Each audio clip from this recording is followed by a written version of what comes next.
Welcome, everybody. Birds of a Feather, live on A2D Radio, live from the BMW of Atlantic City Studios, BMW of AtlanticCity.com. First half of the show brought to you by Gibson Mayer, LLC, our certified public accountant. Please make them yours. GibsonMayer.com. Our Scanzano Sports poll question. Kicking it off, guys. We're post-draft now. Lots to talk about tonight. Poll question is, which prospect from the 2018 Eagles draft class intrigues you the most? Dallas Goedert, Avonte Maddox, Josh Sweat, one of the undrafted free agents. Join us on Facebook, YouTube, Periscope. Jesus Christ, Charles. Charles is really excited about the poll question. It's one of the best intros I've ever done. Seamless intros that I've ever done. And this guy just shit all over it. Oh, man. Here we go. It's going to be a show tonight, guys. Chrome, the coughing man himself, Chucks, Charles Moranin, Ryan Broder on the ones and twos, and back with us.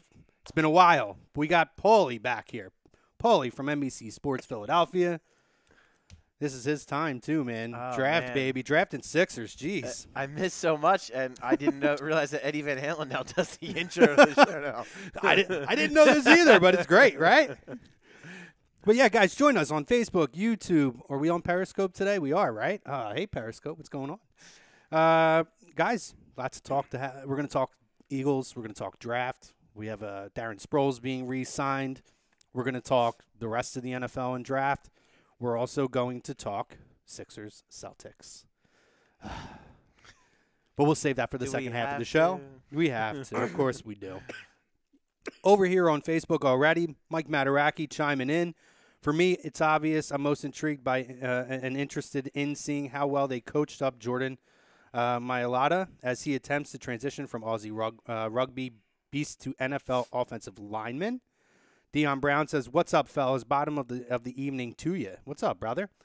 Poll question. I would say Josh Adams for me. Can't wait to if all the draft picks can find a way to put it all together, but Josh Adams is my choice. Mike Parker says Dallas Goedert. I want to see what the kid can do. Let's talk about all of it. Let's do it, guys. Let's talk about it. I like Mike's pick, by the way. I'm really intrigued by the rugby player as well. I mean, I'm not expecting a lot.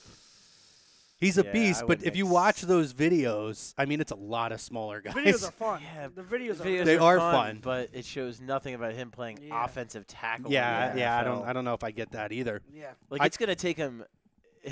It's gonna take him a year to just learn technique, and then it's gonna take him probably another year to actually learn scheme and what to expect. It's gonna take a lot. But I've heard it said. Do you think he would be more effective as a tight end if he could learn to catch the football? No, because he's 340 pounds.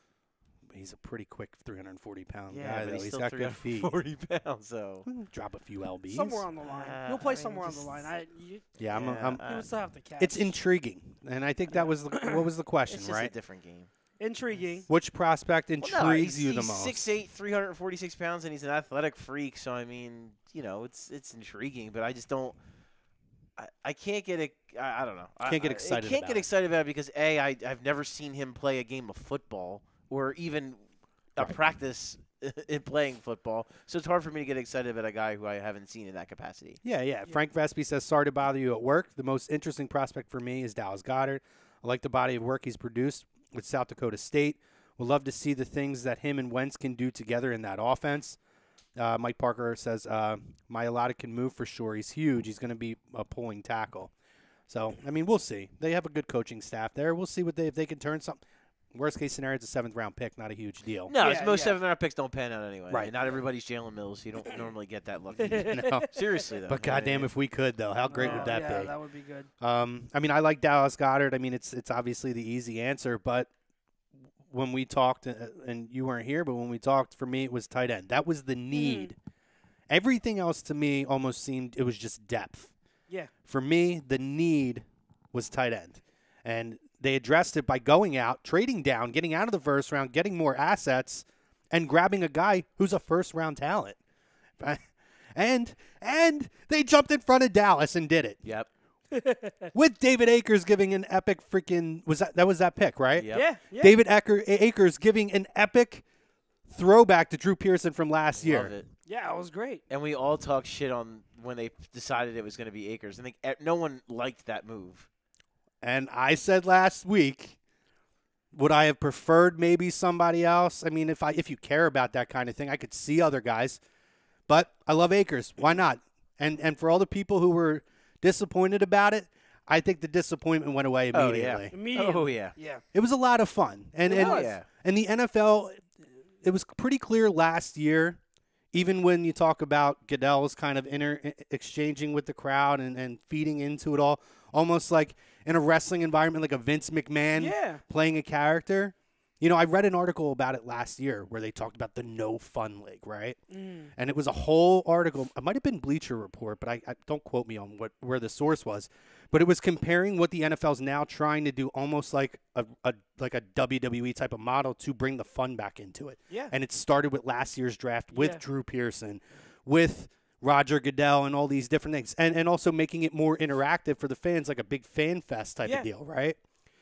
And I think that they came in and they did it again, and well, it was a big talk, right? It was a huge thing that people talked about. I loved it, and again, when you can come back, when you can to respond to Drew Pearson last year, come and win a Super Bowl, then come back, deliver the second best promo in Philadelphia sports history. And then jump in front of Dallas to take a Dallas from Dallas. Yes. That was the ultimate troll job. Oh, it was amazing. Especially when they just found out their Hall of Fame tight end is going to retire. Wow. Yeah. I think they were saying that like there was someone had a video feed of the Cowboys war room when the selection was made, and you could see them all go like, "Fuck." So it was great. I think like there are Cowboys fans out there like, "Oh, he was just a kicker." I think the fact that it's just a kicker Burns trolling you, that makes it even worse for you guys. So I thought it was great. As far as the the poll question, to me, it's actually Avonte Maddox is the most intriguing.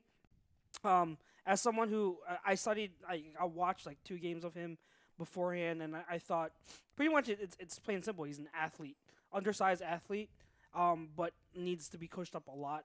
Really weak in terms of technique, but I think that where he went, it's intriguing because I think Paulie, we talked about it before, we really do need a slot corner. And I think that's evident that they picked him in the 4th round. It was their second pick of the draft, and they obviously were targeting a slot corner. So I think that if seeing as our cornerback group now, it's pretty deep. You have now 5 legit people who are definite to make the starter or make the starting roster. At least 5.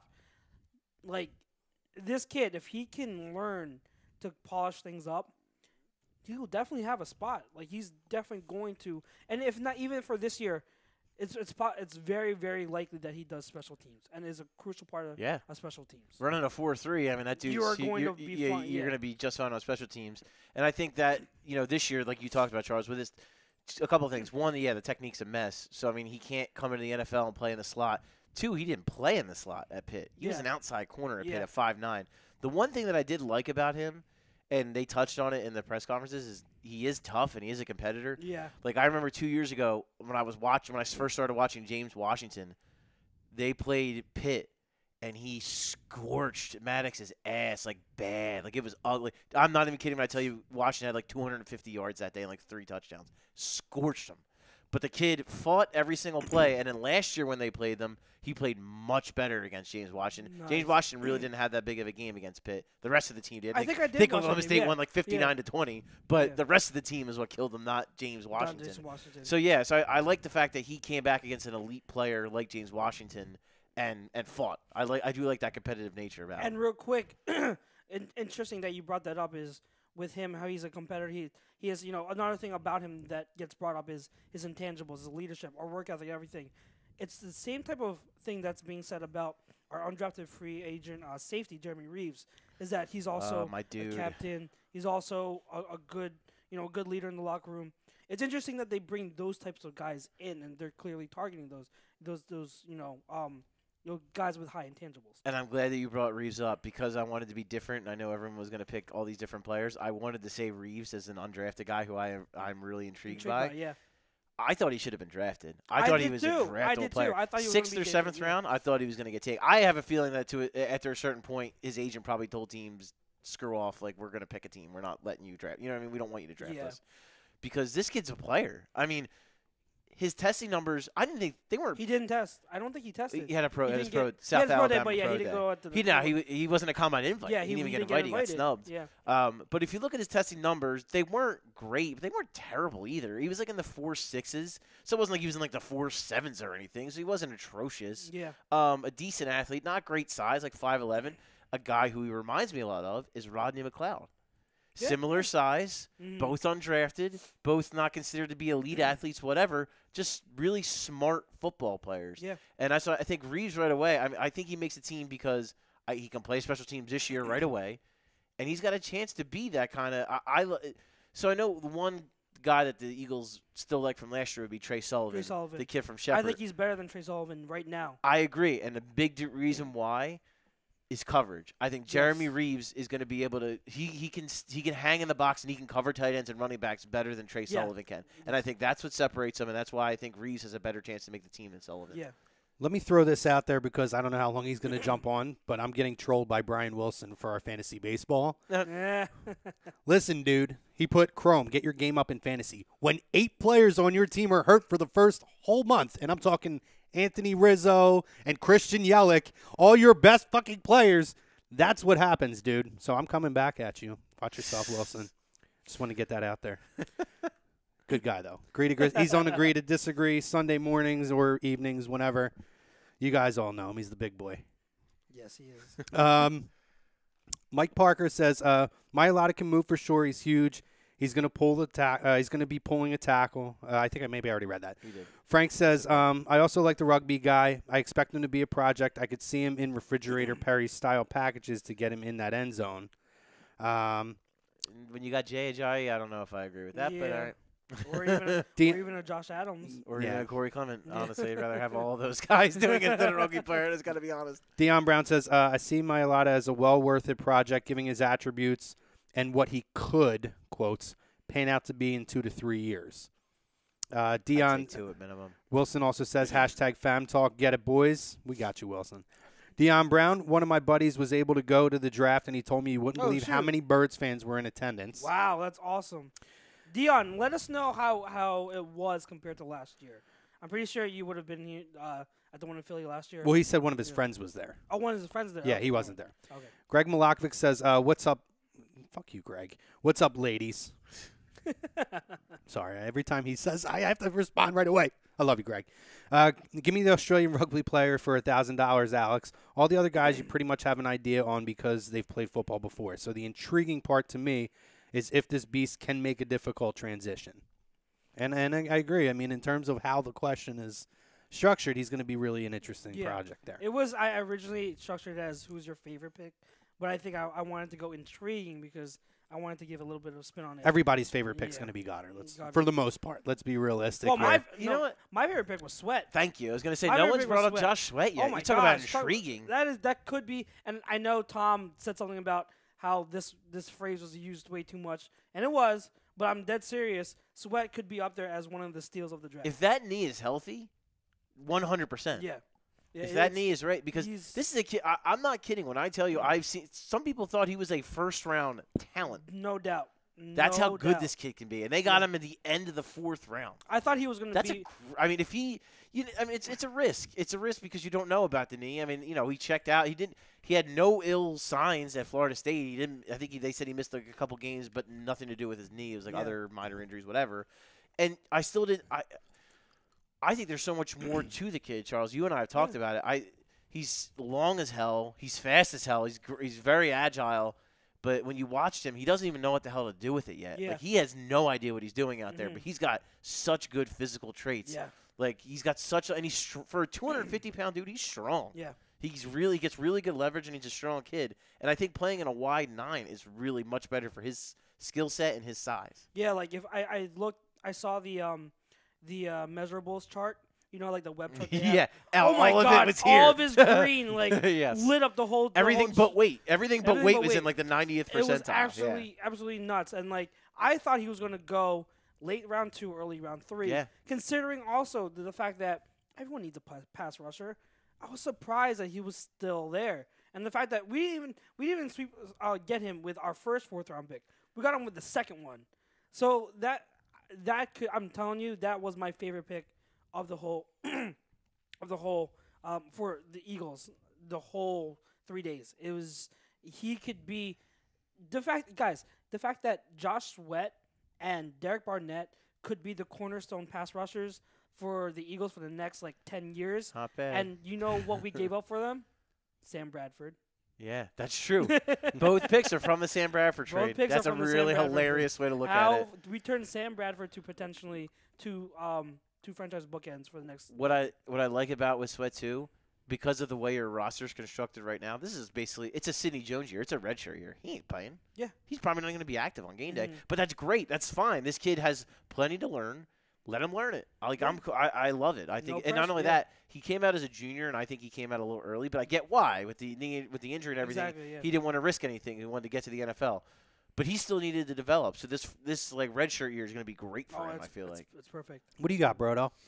For me, as far as intriguing, I hate to continue on the bandwagon, but like we said, I think we all.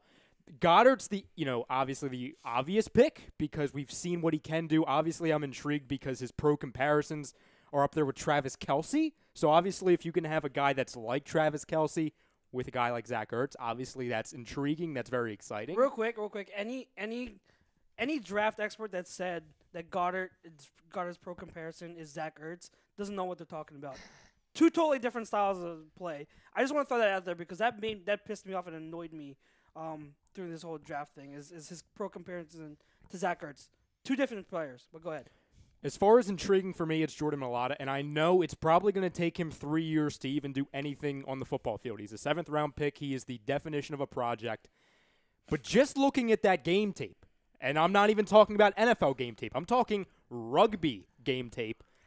That guy can move. Moves a lot. That guy was moving, and I know we all saw the game tape, so I'm not big. sharing anything new, but if that's not intriguing, and I don't care if people think he's going to be on the field, tomorrow or 3 years from now, wherever, the fact that he has a chance to have an Eagles uniform on during an NFL game, that's very intriguing to me. And hey, maybe he'll never play. There's probably a better chance he'll never do anything than actually be a factor just because, for obvious reasons. But the fact that there's even a chance is very exciting to me. I like that they took a flyer on him. The one thing I would say, and I guess you could say I'm playing devil's advocate on this, with the Sweat, obviously the Sweat pick, okay? I've heard numerous times, okay, yes, he's considered a first-round talent, but at the end of the day, he was picked at the end of the 4th. And yes, that could be exciting, that could be quote-unquote great value, but at the end of the day, I am concerned because there's a reason why he dropped that far. You know what I mean? I agree with you guys. He could be great if he stays healthy. Right. He's gotten, correct me if I'm wrong, but he's gotten 2 major knee injuries so far. One, but it was in high school and it was a very bad one. Okay. So if it only happened in high school and I've heard people say, "Oh, it was a long time ago," then explain to me why he dropped. You know what I mean? Some franchises just are wary of that. Why did Maurice Hurst drop to the sixth round? Maurice Hurst is another one who could be a steal because, to me, he is a first-round talent. But because of his heart condition, well, I don't want to put quotation. It is something that was brought up. It is legit. But because of that, he dropped to the 6th round. And there are guys who have had that and have played in the NFL fine. and had careers and been fine. But no, but when you can afford to take chances when, well, A, you just won the Super Bowl. B, the strength of your team is the defensive line. And you know that this kid's not going to have to see the field this year. So you can afford to take a chance there. And I just think and I would rather this. I would rather take a shot with a guy who has an injury history but a first-round talent than a guy who has a clean bill of health and is a 4th-round talent. No. To be completely honest, like I said, I don't think it's a bad pick. Yeah. I like the pick. And, of course, when, obviously in a year after you win the Super Bowl, you have the luxury of taking risks because that means you already have a very good roster. So you can have, quote-unquote, projects. You can have, quote-unquote, redshirt years for certain guys. You can take risks. My only thing is, and I understand what you're coming from, Charles, where you say, like, that's one of your, if not your favorite Eagles pick of all 3 days. I just get concerned when I see major injury, whether it was high school, any time in college, or literally a month before the draft. I get concerned because we see how, and I'm not comparing injuries, but you could see like a Jordan Hicks injury, for example. Great player, can't stay on the field. And I always go back to the best quality is availability. Again, Josh Sweat didn't miss a single game the games he missed were nothing to do with the knee, and they were very minor injuries. Okay, and that's fine. Yeah. Like I 3 said, years. No, but I can see where you're coming from. I mean, it's for football, the leg is or a knee is the equivalent to in baseball with a shoulder for a pitcher or an elbow. Mm-hmm. If a pitcher's had Tommy John in high school, there's already concern there going into it. We've seen guys like Andrew Bailey, who had an injury in high school, had Tommy John, and as time went on, he had 2-3 flashes of great years, and then injuries started to catch I up. played with Andrew Bailey, by the way, for the record. There you go. Made He contact off him once. He wasn't throwing 96 then. Yeah. But yeah. But you know what I'm saying then. When a guy's had that kind of injury pass, you get a little bit of gun shy. So I see where you're coming from. But to what Paulie says, I mean, it hasn't seemed to have deterred him since then. So yeah, so for me with like the Mailata pick, I hate to I'm going to be the throwing cold water on people guy just because I agree with you, Paulie. So just because my thing is this: you look at guys, 2 prime examples, and they're both related with the Eagles, of 2 guys who were defensive linemen who tried to convert to offensive tackle. Alejandro Villanueva has become a good, not great, a good left tackle. Yeah. It took him 5 years to make that transition. You look at Taylor Hart. I don't even know if he's going to make the team, and it's been 2 years since he's converted to offensive tackle. I'm just saying that I have to see something on a football field to get me excited about him. If he comes out in the preseason and he just, he's going to make mistakes, he's going to screw some stuff up because he just never played. But if he comes out and he just mauls somebody or just throws a dude to the ground, then I'm going to be like, okay, now I'm intrigued. But until I see something other than a friggin' rugby highlight, I just can't get excited about him. That's just the way I mean, and I get it. I get the intrigue from other people because he's just a freak. But until I see it on a football field, I'm with you on Paul. I couldn't have said it any better. It's just 7th round pick guy who just played rugby. It doesn't do anything for me right now. I'd have to see something. You have to show me how that's going to translate to the NFL. You have a million good athletes that come to the pro level. It takes more than that. Yeah. And I believe we had that one. Who's the running back for the Niners that they drafted a few years ago? Jared Hayden. Jared Hayden. He even said to in regard to Mailata, it's gonna be difficult to learn an NFL playbook. And with Jared Hayden, it was different because literally they designed plays for him because he was such a good athlete. Where they literally said, "We're gonna give you the ball and go." You know what I mean? It's not an offensive tackle. You're dealing with stunts, and you're dealing with blitzes, and you're dealing with – it's a lot of stuff, man, to handle as an offensive tackle. And when it comes to offensive linemen, you're doing the most – athleticism, especially for offensive linemen, doesn't always translate in as pure of a way as a running back or wide receiver because you are doing unorthodox things with your body. You are moving backward, having to take on a guy running at you at full speed, and you're having to hold your ground against that, while also changing direction and finding gaps. It's not like your body does that type of movements on an everyday basis. It's not like it's natural. It's type of movements and athleticism traits that have to be developed and taught over years and years and years. And with all that said, I'm really pulling for the kid because it would be a hell of a story. It would be awesome. It would be really cool.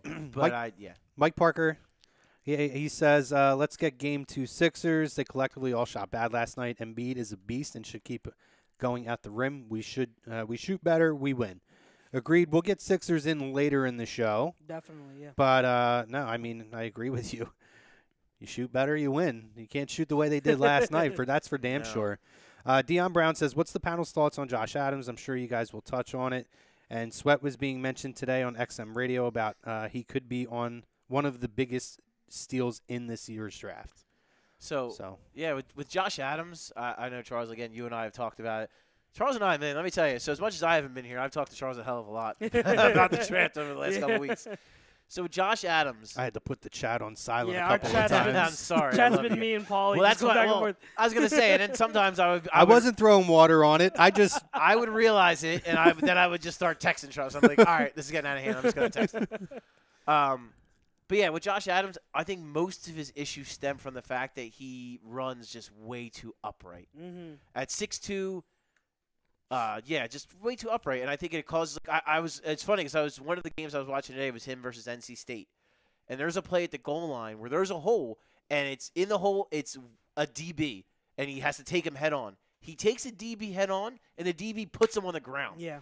6'2", 215 pounds. That should never freaking happen. Bend your knees, young. Because he doesn't know. Yeah, and the DB had made a perfect tackle, had great leverage. Adams is standing straight up. He's got to learn how to get low. Yeah. And another thing that I think he's missing, and this is one thing that I think what separated Corey Clement last year and why he made the team, vision. Yeah. I don't think I think his vision is okay. I think he misses holes way too often. Yeah. With that said, the positives, 6'2", 215, he ran a 4.48 at Notre Dame's he's pro got day. speed. He's unbelievable in that regard. And when he gets to the second level, when he's got momentum, good luck to those DBs. Yeah, he's on. They're not bringing him down, and then he can outrun them. Yeah. So, I mean, there's a lot to like about him. And, I think something you pointed out, Charles, too, which I noticed today, in the passing game, not terrible hands. As a pass protector, technique is atrocious, but he knows where to be, and he puts his body in the way. He's willing. So he's willing, and he knows what he's doing. He just technique-wise, it's garbage. But again, upright. He's just too upright. He's got to learn. He's got to learn how to get better leverage and bend his knees. The Lance Zierlein scouting report on him, I think, wasn't fair on NFL.com, and I respect Lance. I think I know what you're talking about. The build momentum. line. I didn't agree with that either. I didn't. There's a lot of stuff on there when I watched him, I just didn't agree with.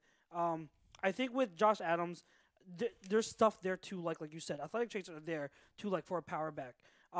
He has the ability to change direction efficiently enough. You guys remember how we talked about LeGarrette Blount, and one of the better things and underrated things about Blount people don't realize is his footwork and ability to change direction, and his agility is, for a big back, is really, really good. Mm-hmm. He has the physical tools to do that, to have that, because I've seen spurts where he's like, oh, okay, I can see him change direction. He just breaks out and run every once in a while. Yeah, you're like, oh, nice. okay. But he doesn't do it consistently. And my issue with him is when you talk about his vision, he doesn't know how to manipulate the linebackers at the second level to set up his blockers well. And then he'll miss the holes, like you said. And a lot of that has to do with footwork. A lot of times he would take unnecessary steps. And when I watch running backs, one of the things that I pay attention to maybe a lot more than maybe a lot of other people who evaluate running backs is footwork. I am big on that because you can be a power back, you can be a scat back, but you have to have the correct footwork in setting up your blocks going to and through the hole to be able to get those running lanes. And he just doesn't do that consistently enough. He'll flash the ability. I've seen a run where he broke a long one, and I'm like, that was good. That was really, really good. He set that up really nicely, but then, the rest of the game, he doesn't know what he's doing. And that's where I hope that Deuce Staley is able to coach him up and really be like, listen, you don't have to take these steps, or you have to plant your foot. You have to bend your knees to plant this foot here so you can get this angle to the running lane better. And I think that if anyone can do it, is Deuce Staley. He did it with Corey Clement because, like I've told you guys before, when I saw Corey Clement, the Corey Clement that we saw later in the year was a lot different than the Corey Clement I studied when he was at Wisconsin. And I think he's another one who is very intriguing, is Josh Adams. I'm rooting for the kid. I just didn't think – I think him going undrafted was suitable because I didn't rank him in my top 15. I thought he'd be I personally thought he'd be drafted, but late. But really late, yeah. Yeah. But the one thing I noticed, too, that kind of bothered me about him, he panics when the defensive line gets penetration. Yeah. So, there were times where, the NC State game is a great example because they have that's why one of the reasons I really wanted to watch that game is because they have such a great front. They would get penetration, and he would, miss the hole, and, he would miss where the run was designed to go because he would panic. He would think, oh, shit, someone got through. I need to make a move. Exactly. No, dude, just do it, especially go. with that line he had. Yeah. One thing I thought that was interesting, though, when I watched a lot of – I mean, I think, I don't know how much you've watched of him and how much you've watched of Notre Dame in general. I thought a lot of their run principles were and a lot of their schemes were a little similar to what the Eagles do. Yeah. I think a lot of what Quentin Nelson does – and first of all, Quentin Nelson, holy shit, that guy's a monster. Oh, yeah, he's so He's good. going to be so He's good. so good. There were plays that I saw a lot of it where him in the center would do a lot of what the Eagles do, where they double team the tackle and then scrape onto the linebacker. And Adams looked really good in those kind of runs. Yeah. And they also did a lot of those outside zone runs, which Adams was 50-50 on getting those right. Yeah. So that's something they got to work with him on. He's a gap scheme. I wouldn't say he's a zone runner. He's a gap scheme runner. I think he can, but I think he's just got to get better at reading it. Yeah, I think right now he excels more in gap schemes where the linemen are pulling or they're going man on man, and the running lane is defined for him. Yeah. Where he doesn't have to read anything and make a decision on whether bounce, break, or bend. So. Let me run down Facebook, a couple comments, and we'll get over to YouTube. Mm-hmm. Mike Parker says, give Mailata on a tackle eligible. Give him the ball in the red zone. He's saying give it to him. Deion Brown says, DG, I will not address him as Dallas. No. Ertz, Alshon Wallace, Nelson Hollins, all in the field in crazy packages. Like Carson said, look out. So Mark Hooven asks, why was Goddard still on the board if he's considered such a good talent at tight end? Because, well, first of all, I don't know why Hayden Hurst was the first tight end off the board. Yeah. I didn't see it. I just personally didn't see it. First of all, he's 25 years old because he was a baseball prospect. So, first of all, there's that. So, Goddard's, 3 years old, younger than him? So, that's a big factor for me. And the big thing with Goddard is going to be the small school. He came from South Dakota State, so some people are going to look at that, and that's going to be a thing. Some people, Mike Gesicki, people fell in love with it because he was an athletic freak at the combine. He ran a really good time, which never showed up on tape at Penn State. Yeah. So people just fell in love with stuff like that, and they fell in love with intangibles. Goddard didn't run anything at the combine. So, I mean, people didn't have a chance to, drool over him with that. And he didn't run at his pro day either, which I think some scouts weren't thrilled about that. But if you watch him, he can run. It's not. Oh yeah. And you watch the one game that people keep pointing to, I think that's totally fair, is the TCU game that he played, and he played great. Yeah. He looked like he belonged out there with those athletes. And TCU, not only are they a major program, they're one of the better defenses in the country. And he looked like he belonged. He didn't look like he was out of place with those athletes. Yeah. So I mean, I just think it's for him. I mean, a lot of guys fell. The next pick was the Cowboys taking Connor Williams. Connor Williams shouldn't have fallen to pick 50. Yeah, There's no way. It's some guys just fall, man. Some teams fall in love. I mean, the 5 quarterbacks going in the first round, that pushes a lot of dudes down the board. Mm-hmm. It's just the way it goes sometimes. Colton Miller. Yeah, and a lot of the way that first round went was a lot of reach. Yeah. Wow. So kind of picks. I mean, I think it worked out really well for the Eagles because perfectly for the Eagles. With all that talent pushing down, they traded back and they really were able to get someone who they could have gotten in 32. They felt as though probably that the gap from 32 now all the way to where they were going to 52, 20 spots later, probably wasn't going to be that much of a that big of a difference because of all the talent that gets pushed down, and then plus the deal incorporated another second round pick. Yeah, it worked out really well. Well, and there's the thing too; they obviously moved up to get to pick 49. Yeah, so they knew, hey, we're gonna sit 20 picks back, but if there's a guy we really like that might go off the board, we can always straight up and go for him, which they did. Yeah.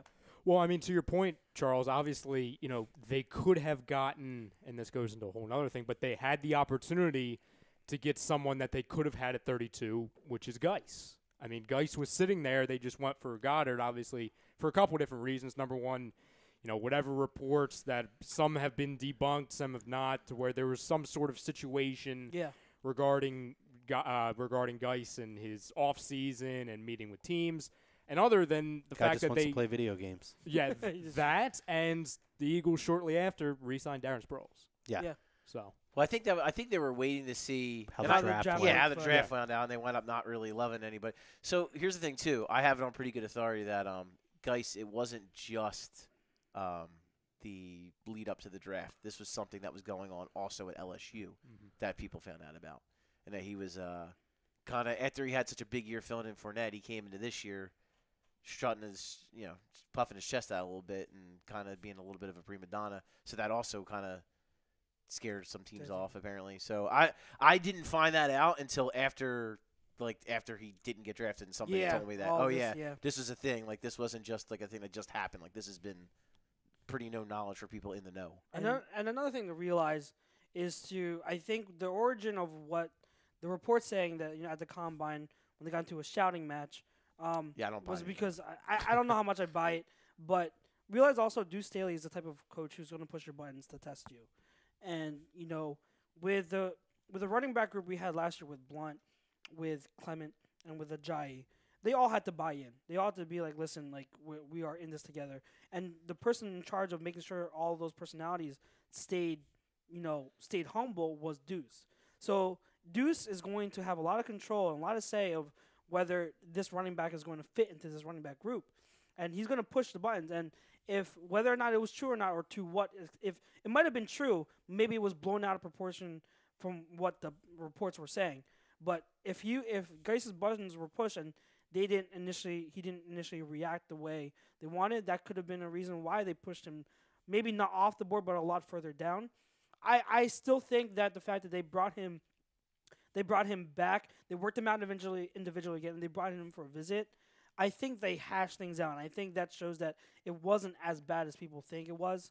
But I think at the same time, even though the interest still might have been there, maybe not as much as we were led to believe. And I think that had he fallen to day 3, who knows? Maybe we could have taken him day 3, but we'll never know. And right now, it's irrelevant. He's a Redskin. So. And from what I understand, and here's another thing to add on to that. I mean, 58 times he got passed over. So it wasn't just the Eagles who passed over him. He got passed over 58 times. And how many running backs? That's almost every team in the league almost How many passed him running backs twice. went before him, too? Rashad Chubb, Penny? Ronald Jones. Kerryon Johnson? You're talking about Kerryon Johnson. That's what I was shocked. That's the one I was like, God. what? Yeah, so. Now, do you guys worry? Because I don't, to be completely honest with you, but I've heard a lot of people say, oh, now going into next season and for the foreseeable future, the 3 teams that the Eagles face, you have to face the Giants with Saquon Barkley, the Cowboys with Ezekiel Elliott. I know where you're going with this. And now Darius Geis and the Redskins. Is it something to take note of? Yes. Am I scared? No. You know why? Because I agree. People are panicking. What's the number one? I think I said this last week. What's the number one thing we always leaned on, especially on the defensive side of the ball, all last season? Our run defense. The fact that we can shut down the run and shut down the run early. Yeah. So if they can continue with that, and I know that's a lot to ask because it's a different season, chemistry, all that stuff. But if they can, I'm not worried at all. And here's what I would say to people that are worried about that in the division. The other teams are worried about the fact that they got to face Carson Wentz 2 times a year. Thank you. Who would they got to face? Thank you. I mean, who we got to face? That's the big thing to me. Yeah. I'm much more scared. If I'm another team, I'm much more scared of facing Carson Wentz than Saquon Who has the ball in his hands essentially every play of the game. And I love Saquon Barkley, but I'm much more scared of facing Carson Wentz. No, and that's why it's so much more important too that you do continue to build the depth behind that defensive line, which we continue to do because that is the core of our defense. That is the way this defense is built. To have a front 8. Tom talks about that shit all the time. Front 8. Forget front 4. That's the way that this team is built. And it's that much more important in our division when you have to face a Barkley, Geis, and Ezekiel Elliott. I must forget about him half the time now. Ezekiel Elliott, because I think it's going to be more of a front 7 this year, by the way, because because I think it's not as going to be it's going to be not a Jernigan, Cox, and then either Bennett or Graham's going to be the one shifted inside. But that's all. Speaking of Bennett, Dion did ask, has anyone heard anything about Mike Bennett's situation? I haven't heard a thing. Nothing. He had a court date that got rescheduled. It's going to get dropped. Yeah. I was going to say, it's almost a good thing we haven't heard anything about it, it's right? going to get dropped. Yeah. So here we go. Rank Paulie real quick, or you guys too.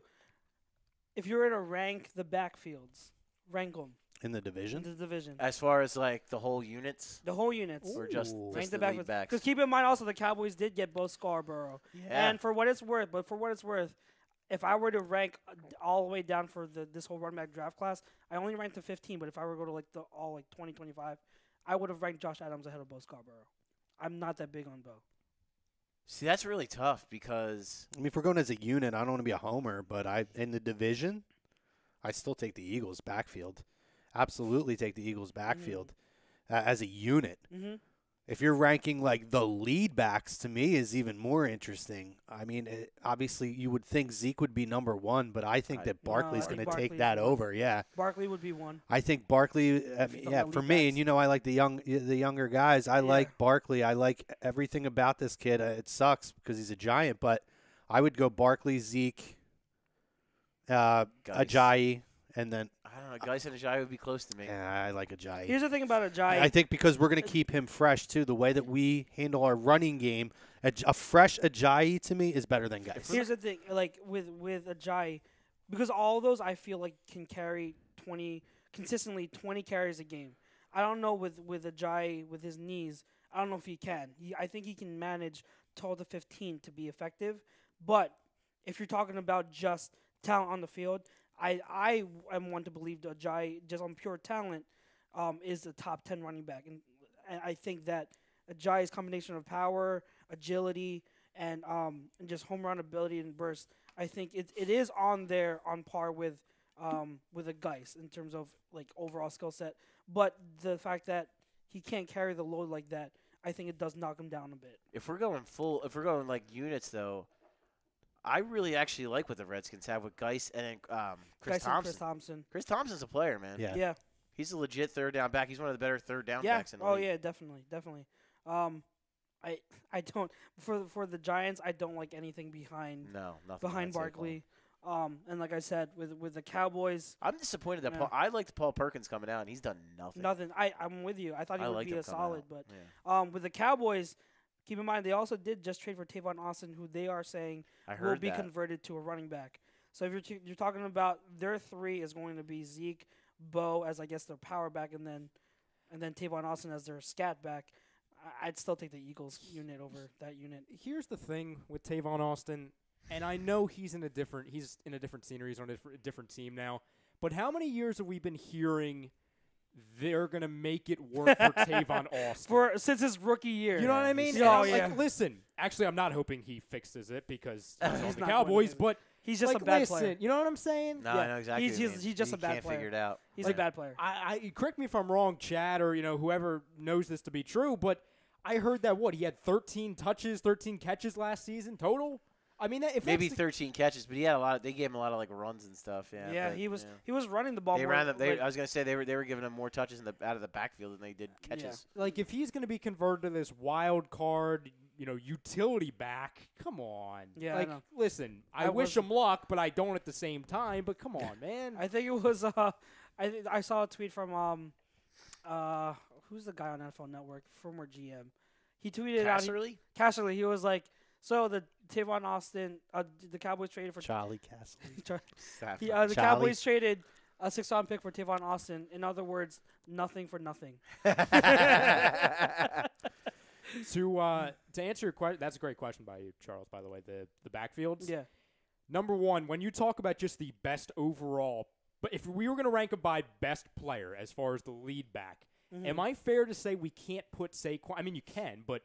I don't put Saquon 1 just because I've seen Ezekiel Elliott in this league. I think it's fair to say. say. Okay, that's fair. Yeah, that's a fair argument. Yeah. That's a fair argument. So we're projecting. Exactly. Yeah. And by all means, even if we're just going by projections, you could put Saquon above Ezekiel Elliott. And Ezekiel Elliott's top 3 easy as far as running backs in this league. Oh, yeah. Without question, absolutely. Yeah. But as far as a unit, and Chrome, like you said, I'm not trying to be a homer, but when you look at variety, when you look at different things guys can do. Yeah. Yeah, with Sproles coming back, too. Yeah, with Sproles coming back. Like I know we're not going to have LeGarrette Blount, obviously, but there's enough of a similarity with Ajayi. I think it diversifies the running game even more, bringing Sproles back. Yeah. And to me, I'll take that all day because we've seen what this head coach and what this offensive unit can do with an effective rotation at running back. I easily take these guys over anybody else in the division. Maybe any other backfield in the league. And I really think a guy like Darren Sproles given obviously he's a very smart player, he's going to have the decision making to know, like, you know what I mean? Like, he's not going to try anything crazy. You know, he should know his limitations. I'm not saying he should be the lead back by any means, but I think he's really going to surprise some people. I really do. Surprise people like Greg. Oh yeah, because Greg's on the he hates Sproles. But. How do you hate Sproles? He doesn't hate Sproles. He doesn't think that they should bring him back at his age with his injury. He doesn't think I understand it. I disagree with it. Videos. I He's know. fine, man. Dude's a freak of nature. Yeah, he's healthy. He always has been. And what does it hurt? They signed him to a nothing contract. Yeah. If he stinks, then you don't whatever. It's over nothing, with. yeah. Yeah, you lose nothing by signing him. Yeah. Greg has to find one of the few negatives in anything. Super Bowl Anything. championship roster. That's the only thing. Well, he can't go to Dougie P anymore. I was so. going to say that. He can't go Dougie P. Greg Wardell says Goddard, the rugby player, and the local kid from Notre Dame. Tom says, "What's up, fam? What up, Tom?" What up, Godfather? Dion Brown asks, "Is there any way we see Ajayi back regardless of the outcome in the 2018 season?" I doubt it. I doubt it too. I really doubt it. Even if he runs for like I don't see it happening. If he runs I'm for surprised by that. 2,000 yards, I think that then we'd be like, okay, we've See, I didn't see that move going to get him as a move that it's a two and done type of a deal. I completely think that they're going to try to bring him back if he's good and productive this year. 100%. Here's what I think Ajayi's going to be. And it may be with the Eagles or it may be somewhere else. I think the rest of his career after this season, he's going to be a one-year deal mercenary. Like what LeGarrette Blount's doing now. Yeah. He could be. That's the kind of player he's going to be just because you can't – that knee yeah. situation, Yeah. Dude, it was literally described as a ticking time bomb. Like you can't trust that for more than a year. Like it's – and he's like we talked about, he's incredibly talented back. He's easily the most talented back on this roster and one of the more talented backs in the league. But you just can't rely on him. But on the contrary to that, I've read articles with doctors, one specifically who discussed this incident, and I talked about this when we acquired him, who said essentially what the Eagles are doing with him as far as preserving him and not running him into the ground. Guys could play with that. It's not something that as a 24, 25-year-old guy will affect him. Now, if he's taking massive loads, 20, 25 yards carries a game, okay, and he's 28, 29 years old at that point, then you really have to worry. But for the way that they're using him, which is absolutely perfectly, to keep him fresh, he could have another 4 or 5 years productive. This is coming from a lead doctor who specializes in not just that specific injury, but knees in general. I'll amend it and I'll say I think there is a chance because of what you just said. It's a very valid point. I would like to see it. It's tough because of that injury. It's tough to project any long-term plans. You know what I mean? It's really tough. Like if they're gonna say like we're gonna take this year by year, they sign after this season. They sign to another 1-year deal. I wouldn't be surprised, but it's tough to see a long-term deal. I think they reward him if he has a productive year this year, as the quote-unquote bell cow leading back in the offense. I think that and I'm not even saying a multi-year deal like 3-4 years, but 2 years. 2 years at a time, at least. Yes. At least after this, because when I acquired him, I don't think they envisioned him being a 1 or 2 year stopgap for anything. Well, I think they acquired him with the idea that if he can produce in the offense as they have it set for the running backs in a rotation, at 24 years old with your quarterback back there, he could be a young cornerstone for the next, when they acquired him, 3, 4, 5 years, and then see where you're at. So, I mean, I could see them giving him a 2-year extension. I don't know about if I would give him 3, but if he's productive, I think they reward him with a 2-year deal. Possibly, I think they traded when they traded for him, it was with the idea of we have this really special team. Let's capitalize it by trying to load up and win a Super Bowl, which mission accomplished. Yeah, I don't think when they traded for him, they thought that they were giving up a 4th-round pick for a guy who could be a lead back for years to come. I don't think they necessarily thought that. Are they, open to it? Sure. They're not going to completely dismiss it. But I think when they traded for him, their thought was we're loading up for a special run. But if he's healthy through the year and they make another NFC championship, I'm not even going to say Super Bowl yet. Yeah. To be fair, Just say it. I'll say they Super make. Bowl. I know, but if they make it to at least, just put an at least an NFC Championship, and he is productive as the lead back. You don't think they reward him with at least a 2-year deal? Maybe it's Maybe. gonna what's gonna be hard too is you don't know what his market value is. And I going agree to with be. that. That's what's gonna be really Yeah. given the medical and seeing where he's at the end of this year, not knowing if it's gonna be, you know what I mean? Like without it. He's going to have a weird market, especially with how running backs are valued these days, and really good backs stay on the market forever. It is going to be a weird market. It's going to be a weird market for him. So I don't know. And- If you can get him at a reasonable cost, And he wants to stay here. and I think he Yeah. would. I don't see any reason why he wouldn't personally want to stay here. But if he's willing to take a reasonable deal and not for maybe a 3-year deal, one of those deals where it's like a 4-year deal, but really it's only a 2-year deal, kind of a thing. Yeah, yeah. Like maybe like something Chris like that. Long's contract. Chris Long's contract it's was like that. Yeah, like it's where it's like the dead money doesn't kill you in 2 years if you cut him. Right. Yeah. Okay. Yeah. By the way, he did change his number to 26. Thank God. So Charles, I- kiss No, of no, death I- on a and I jersey. saw- No, I'm More not mad. importantly, Ronald Darby's not 41 Yeah, anymore. he's Oh 21. God, it looks so hideous So, on yeah. the corner. um, Sig number 41. what I do, It's gross. what I do plan on doing with that jersey is I'm gonna get it signed and then framed. I would. He there wore you it the go. Super he Bowl would- year. it's a Absolutely. It's a Super Bowl memento, so Absolutely. it wasn't completely a loss. Yeah. No, that's never a lot. You Yeah, can, still, not you a can lot. still wear it next year. Who the hell cares what the guy do now? Yeah, I would. Real quick on the Ajayi thing. First off, like you said, Grim, I'm very surprised you guys said that. I'm very surprised. Me and the bro over here looked at each other like Yeah, I'm like, what the hell? they're just like, yeah, no, they're not going to bring him back. We're like, what? Wait, like, what? listen, guys. Like we've talked about injuries before with players.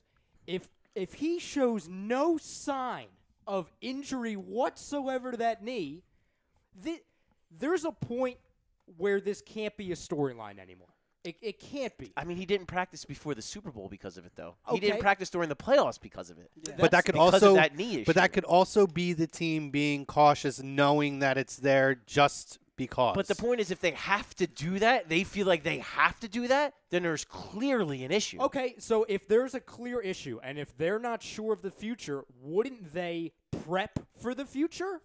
Wouldn't they go out? And I'm not saying they're going to find a diamond in the rough in the fourth round. Right. But they didn't get a freak. You know what they did with But they running have backs? last year. They got Darren Sproles. That's their offseason Yeah, move. but they have next year to address And, it. are you forgetting about goes, Corey Clement? Yeah, and Do you- if Ajayi, do you see have, Corey- Or Donnell Pumphrey? yeah. Wow. Oh Or- my God, that's All right. right. Donald I didn't All bring right. it up. I Or didn't bring it up. Smallwood? I didn't bring him all up. right, all right. I didn't bring him up. No, I'm talking about the back that had 100 yards receiving in the freaking Super Bowl. That's the back I'm talking about. Not the guy who was on IR There because are- he's too so- skinny. Right now, there are options. There's what he said is Clement because he could. I'm not going to ever discount him or like not give him credit anymore or doubt him. He could become a feature back or a lead back in a duo or something like that. If that doesn't pan out, even you have next year's draft. You can draft a running back. We have two second round picks. Arguably, it could end up being 3 picks in the top 60. Yes. So I think that 3 picks top 60. So it's very possible that they still draft one next year. Here's my and worry. they have 12 okay? picks. Remember, they have actually have 11 draft picks. Yeah, next they year, have 11. Oh my God. which has been bonkers. If we're talking about, and this is a year early, possibly moving on from a top caliber running back that helped us win a Super Bowl, I'm going to be worried, and I can't listen. There could be the steal, quote unquote, of the draft next year with a running back, regardless of where you get him. But I'm not comfortable a year beforehand saying he's going to be the perfect replacement for Jay Ajayi. Especially because But you it's lose, not- but no, you but lose here's the- Sproles next year as well. Here's the thing, though, too. So and it's the same issue that the Phillies ran into when they were at their peak and after they won the World Series. You can't keep everybody. Okay. At some point, Right, but you got to make some tough decisions. Right. You got to let LeGarrette Blount go. You got to let Trey Burton go. You got to let players go Yeah, at a but- certain point. And I hear what you're saying. Jay Ajayi is more talented than those players. He's more valuable than those players. But my point is, you can't. Do I hope that Of course, I hope Jay Ajayi's here. I hope he's here. I hope he finishes his career as an Eagle. Yeah, but I'm just same. and what I think what me and Charles are trying to say is, just don't get your hopes up, because that's stating it too strongly. But don't be surprised if they move on from him. Yeah. I'm not saying it's definitely going to happen. But No, what I I'm know saying you- is prepare yourself for that possibility, because it's real. It might happen. Yeah, I will. If I had said like I really don't see it happening, Like, I'll amend it and say, if I were to bet, the chances are it doesn't happen. All right, but so it could. It really could. I could see scenarios where they re-sign him. So, and to respond with the things that you said, I do think that the injury is going to be enough that he's not going to get a long-term deal from anybody. Agree. Do I think he could get a multi-year, 2-year deal, or like you said, a 4-year that's actually a 2-year where doesn't cost you anything in the back end to cut him? Absolutely. But I think that'll be a stigma. But if that's the case, and he's producing here, I think there's a high chance he's more likely to stay here. And the team, if that's an issue that carries throughout, I don't see a team even for 1 or 2 years throwing a ton of money at him. Only Sam Bradford's a guy that could have that kind of injury issues and get that kind of money. Jeez. So if you're looking at market and you're saying, okay, the guy's going to have a stigma of injury issue, past injury issue, or suspected it's going to come, the shoe's going to drop at some point, I think the Eagles will be able to get him at a fair value that he can settle on. Yeah. So which is why I look at it as we would be more likely to retain him for 2 years or another year than I see him going elsewhere. And I think if that is the case and he continues to produce, because you're right, the Eagles are smart. Worst case scenario, they'll wait and see what the market is. I think that he's more likely to stay here and that they would rather have him here. Another big concern I have is that Carson Wentz extension is coming, and it's going to be big. Now that's fair, and I huge. and I see you with that. And if at the end of the day, Carson Wentz's extension or bringing Jay Ajayi back is an issue, smell you later, Ajayi. Thanks for the Super Bowl, deuces. Yes. Yeah. All right. But I think that again, you still got we're a couple talking. years for that. Yeah. And listen, we're talking Howie. I'm sure that Howie already is mapping out now he knows exactly how they're going to have the money for Carson Wentz and continue to put a winning team on the field. Yeah. He is too damn smart of a guy at this point.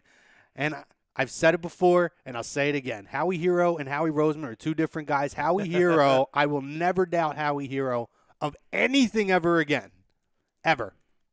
No, neither do I. And like I said, and this is extremely. I hated him, though.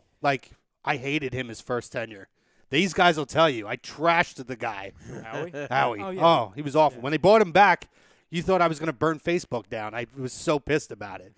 But I said, if he makes me eat my shit, I'm totally fine with it. And I've made an about face. You know what's funny is, and it wasn't just you. It was a lot of people because it was the thought that, oh, cool, we fired this old coach. And we fired him as a GM because we wanted a fresh perspective, and then we bring in the guy who was the GM before. So what? And then we bring in the old coaches. Then we bring in the old coach before that, who we said we're moving on from that regime, who's off of that tree. Yes. Yeah. So it was a fair criticism to start, it but was. again, No, it was fair. Yeah, I think it again, was fair. proven. You weren't the only one that was critical. See, And I will say, in hindsight, I didn't think about the fact that Doug Peterson also learned from playing with Don Shula as his head coach and behind Dan Marino and Brett Mike Favre. Holmgren and Brett Favre and Donovan McNabb and Andy Reid and all that good stuff. So I'm going to just read these last 3 Facebook comments, and then we'll sign off of Facebook and we'll get over to YouTube. Deion Brown, he says, winning championships or a championship could change that for Ajayi. I want Ajayi to be here and in that locker room, give Clement a lot more room to learn and preserve his body. Pumphrey was said to have put on 5 pounds of muscle since the injury, quote-unquote injury, but still not sold on him until I see it. I don't know if you'll ever get a chance to see it, Deion. Yeah. And he says, I have multiple sources who've told me he does not look any bigger. Yeah, and he said the 2 second-round picks next April will be vital. Being 5'8", even 190 is still nothing to write home about. Yeah, exactly. So I don't think I think he needed to gain a lot more than 5 pounds. So we're going to wrap it up on Facebook and on Periscope. So if you're on Facebook, the link is at the top in the caption. Please join us over on YouTube. Thank you guys for your comments, YouTube fam. You guys get the whole second half of the show. We're going to talk Eagles. We're going to talk Sixers, Darren Sproles, all that good stuff. So our first half sponsor, Gibson Mayer LLC, our certified public accountant, make them yours. Gibson Mayer LLC. Poll question also brought to you by Scanzano Sports. ScanzanoSports.com, live from BMW of Atlantic City Studios, BMW of AtlanticCity.com. Chrome, Chucks, the Bro, Paulie. We'll catch you guys on the second half.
Welcome back to Birds of a Feather on A2DRadio.com, live from the BMW of Atlantic City Studios, BMW of AtlanticCity.com. We're bringing church to YouTube right now. Church. Live from BMW Atlantic City Studios.com, BMW of AtlanticCity.com. Second half brought to you by StreamSmart, StreamSmart.com.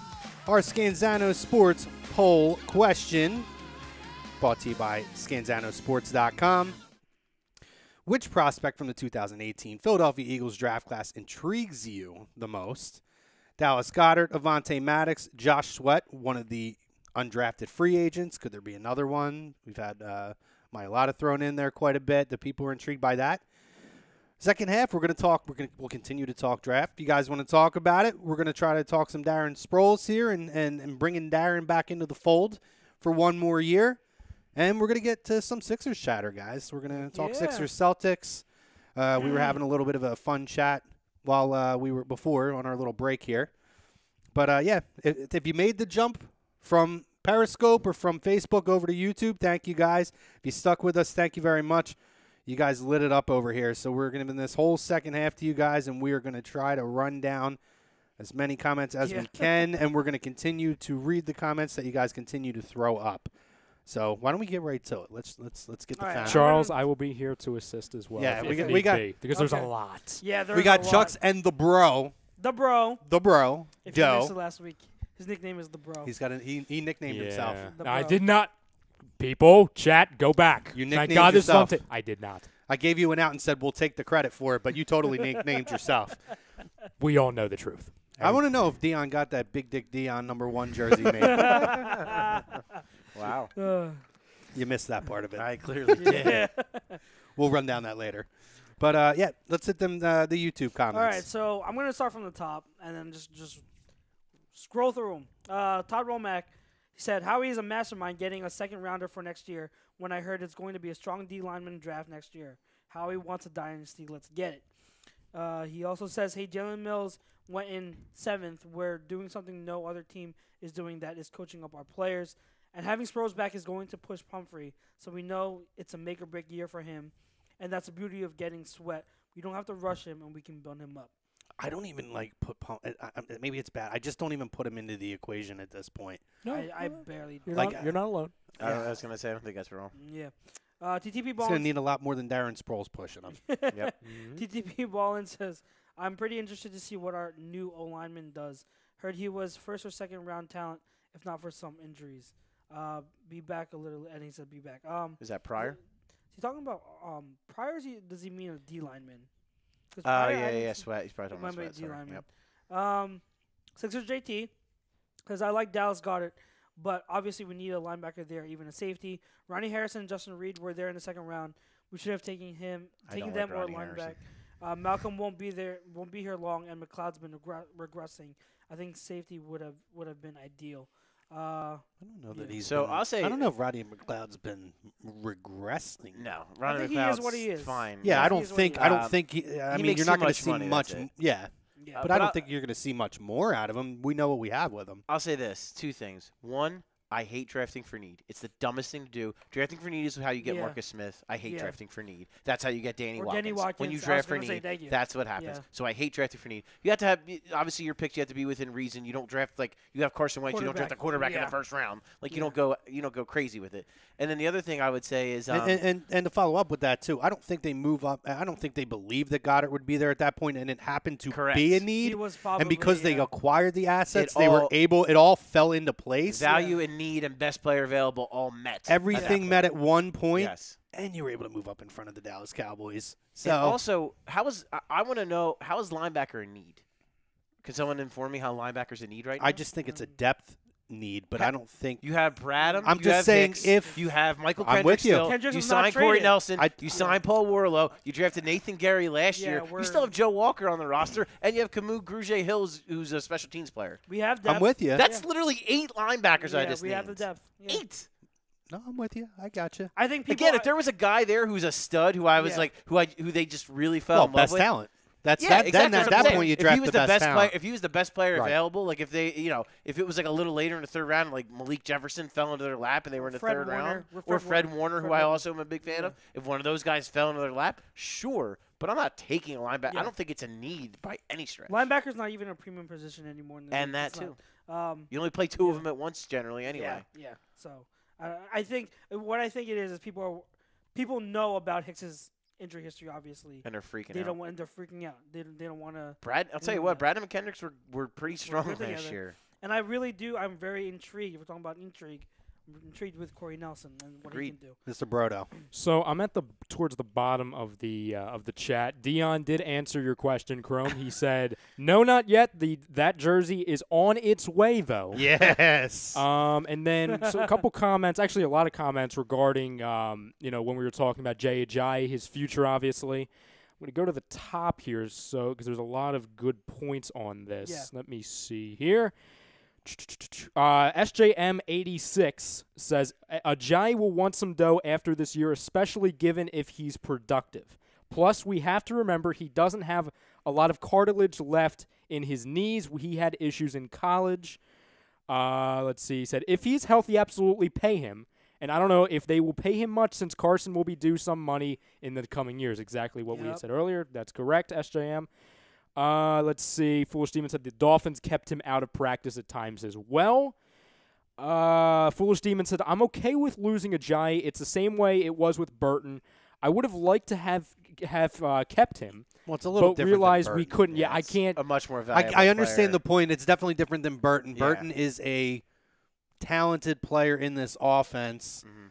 He's not what would be considered a lead guy. Now, I know Chicago paid him like he's going to be a lead tight end. But the Chicago has other players that offset Correct, that, and they have right. blocking tight ends. Anthony So, I mean, they'll- Miller. Well, My God, Anthony Yo, Miller. dude, side note, I friggin' love everything the Bears have done this The Bears, offseason. yeah, the Bears offseason has quietly been. And they the got best offseason. Roquan now in the middle. Oh, my God, boy. yeah. But the point's well taken. I understand what he's saying in that sense. Yeah, That, it's a little over-exaggeration. other of an than example, but I get Carson the Wentz, example. nobody is untouchable or absolutely necessary. I agree with that. SJM says Josh Adams will make the team. Smallwood and Pumphrey get cut or traded for late picks if we are lucky. I would not be opposed They're to that. gonna get cut. Yeah, I was probably. going to say I would lean towards I I cuts doubt. and goodbye. Yeah. Unless one of them has just like a ridiculous preseason and you want to get rid of him anyway. I don't. Yeah, they're gonna get cut. That's about it on the Ajayi stuff I have Do you over think here. if they keep one, who do you think they keep? Between Pumph and And Smallwood, I think they would keep Smallwood. Oh my That's God, really it's impossible tough. to answer. Because Yeah. Smallwood is just so bad And at he pass can't- blocking. That he can't He stay can't stay healthy. healthy.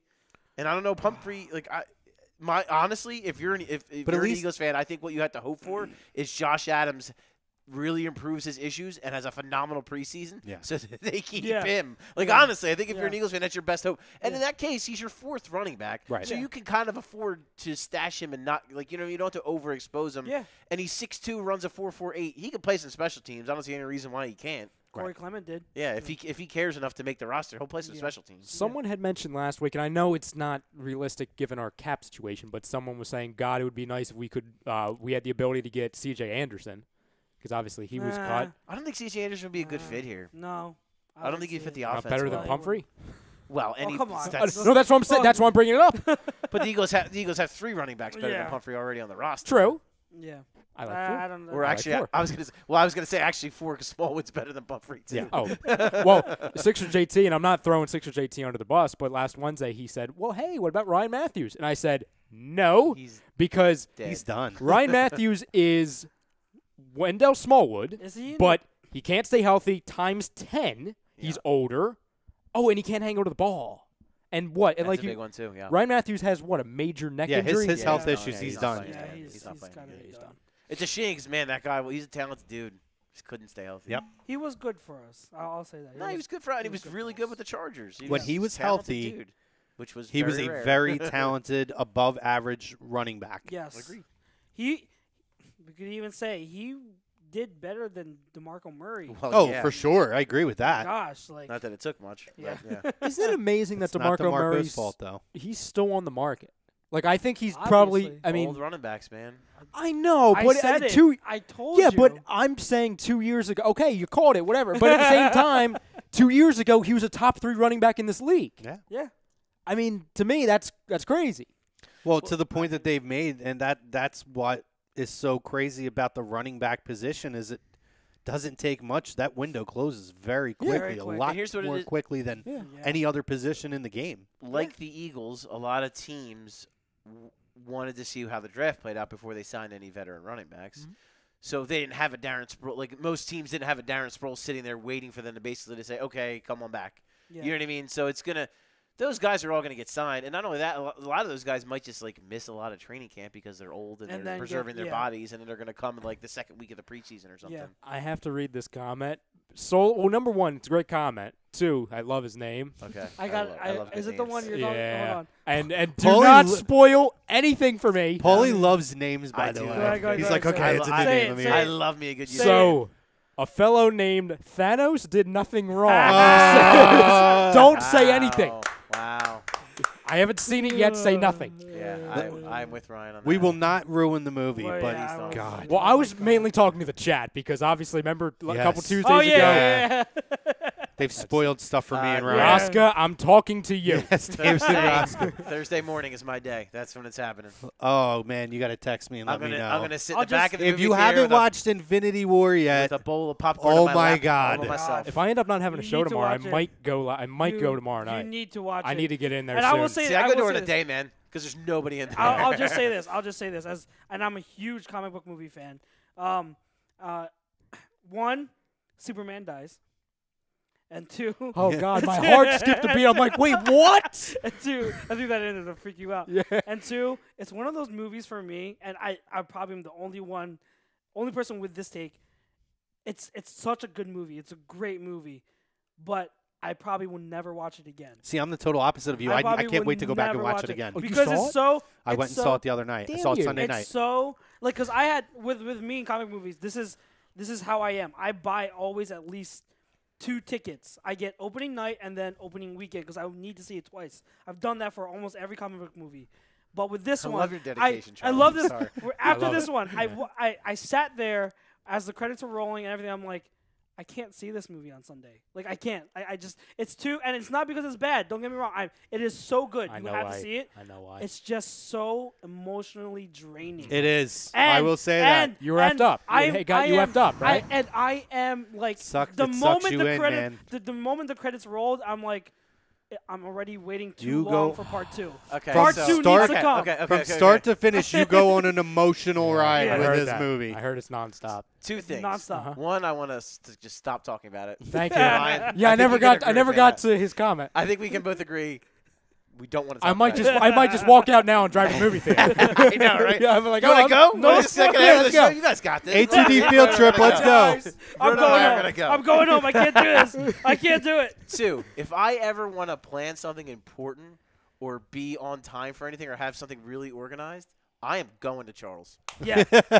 No, yeah. True. I always when it comes to this movie guy- tickets, I always buy tickets. I am like the total dedication. opposite of that. I'm So like, am I. That's why I'm going to see it Thursday in the Do it afternoon. now. I haven't been bought a ticket yet. I'm gonna go. I'm gonna look Thursday afternoon and be like, cool, seat in the back, done. Yeah. And I'm gonna show up like 5 minutes I'm before it always starts. prepared. I I want have to give myself just enough time to get a popcorn and a giant Mr. Pibb. You Yes. guys know what I'm talking about. done. Exactly. I have my email notifications set up so that I know when the movies I want to see, when the tickets become available. I buy them in advance. I always get ticket like I said, comic book movies. I'm always seeing it twice opening weekend.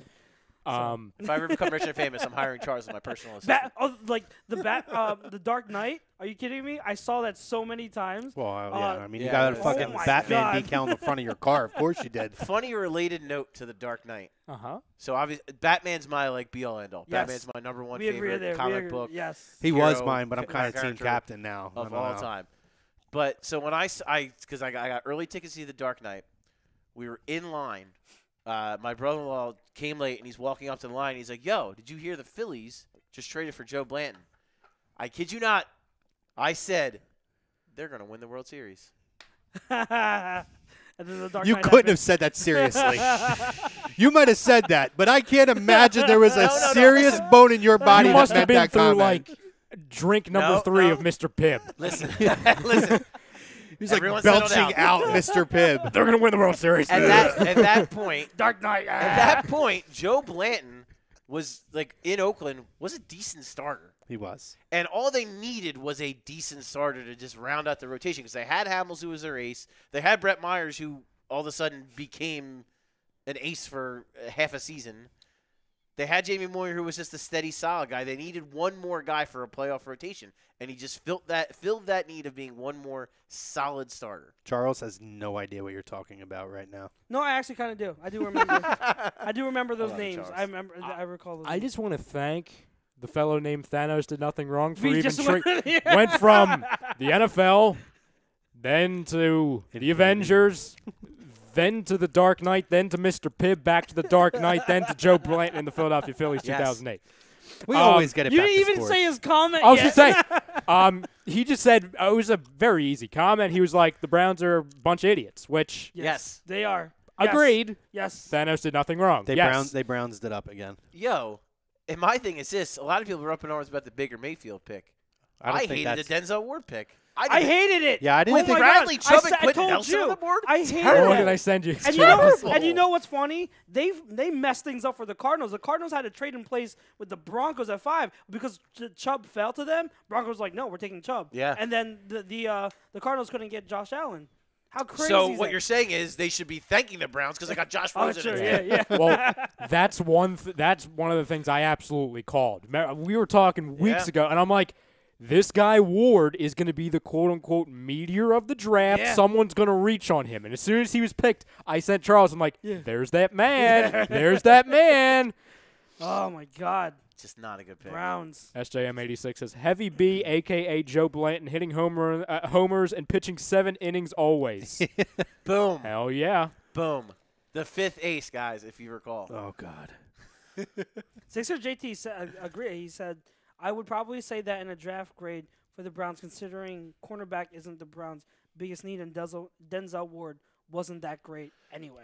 But the Browns themselves said a month or two ago, I'm not saying it was right, but they themselves said they wanted to focus on quarterback and a defensive back. So they drafted what they felt. I'm not defending them.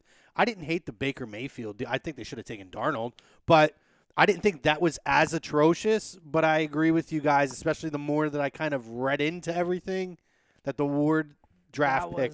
There was so much more they could have done.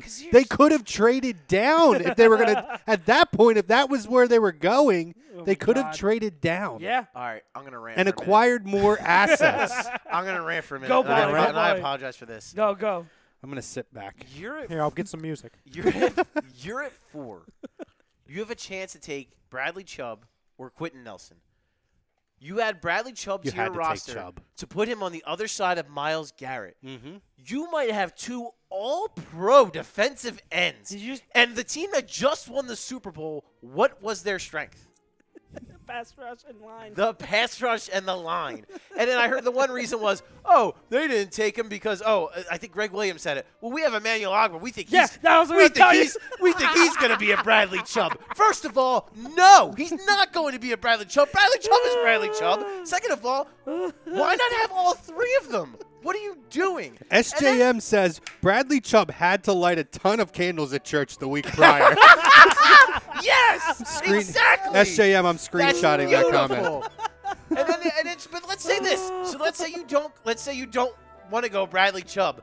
Then in the second round, you take Nick Chubb, who is a power runner. So why on earth would you not take the best guard, maybe the best guard in the draft of the last 10 years, in Quentin Nelson? When Joe Thomas just retired. That's what I'm saying. And you run friggin' Nick Chubb right behind Quentin Nelson. Only the Browns. Like, it makes no sense. Only the Browns. No sense.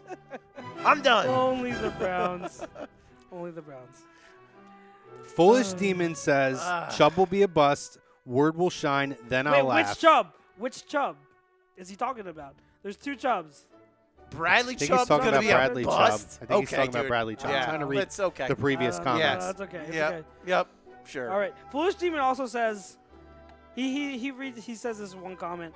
I low key like the penny pick for Seattle. Okay, I'm about to go on a rant. Yeah. How in the world do you like the penny pick Let me for preface Seattle this, Foolish Demon. You when know we love you.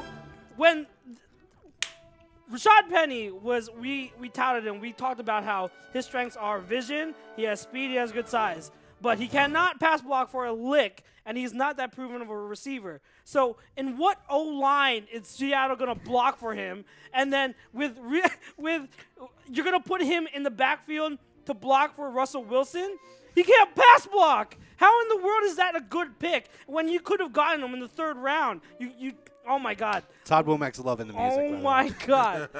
Sorry, Foolish Demon. I do love you, but the Penny pick was he's not one a of our good boys. pick He's for in here all Seattle. the time. No. In the He first does round, say, no. what if the Browns get the last laugh and they make the Super Bowl? Then they get the last laugh. Then they finally, after however many years, got something right. I was going to say, this That would doesn't be the mean first thing they've ever gotten right ever. Yeah.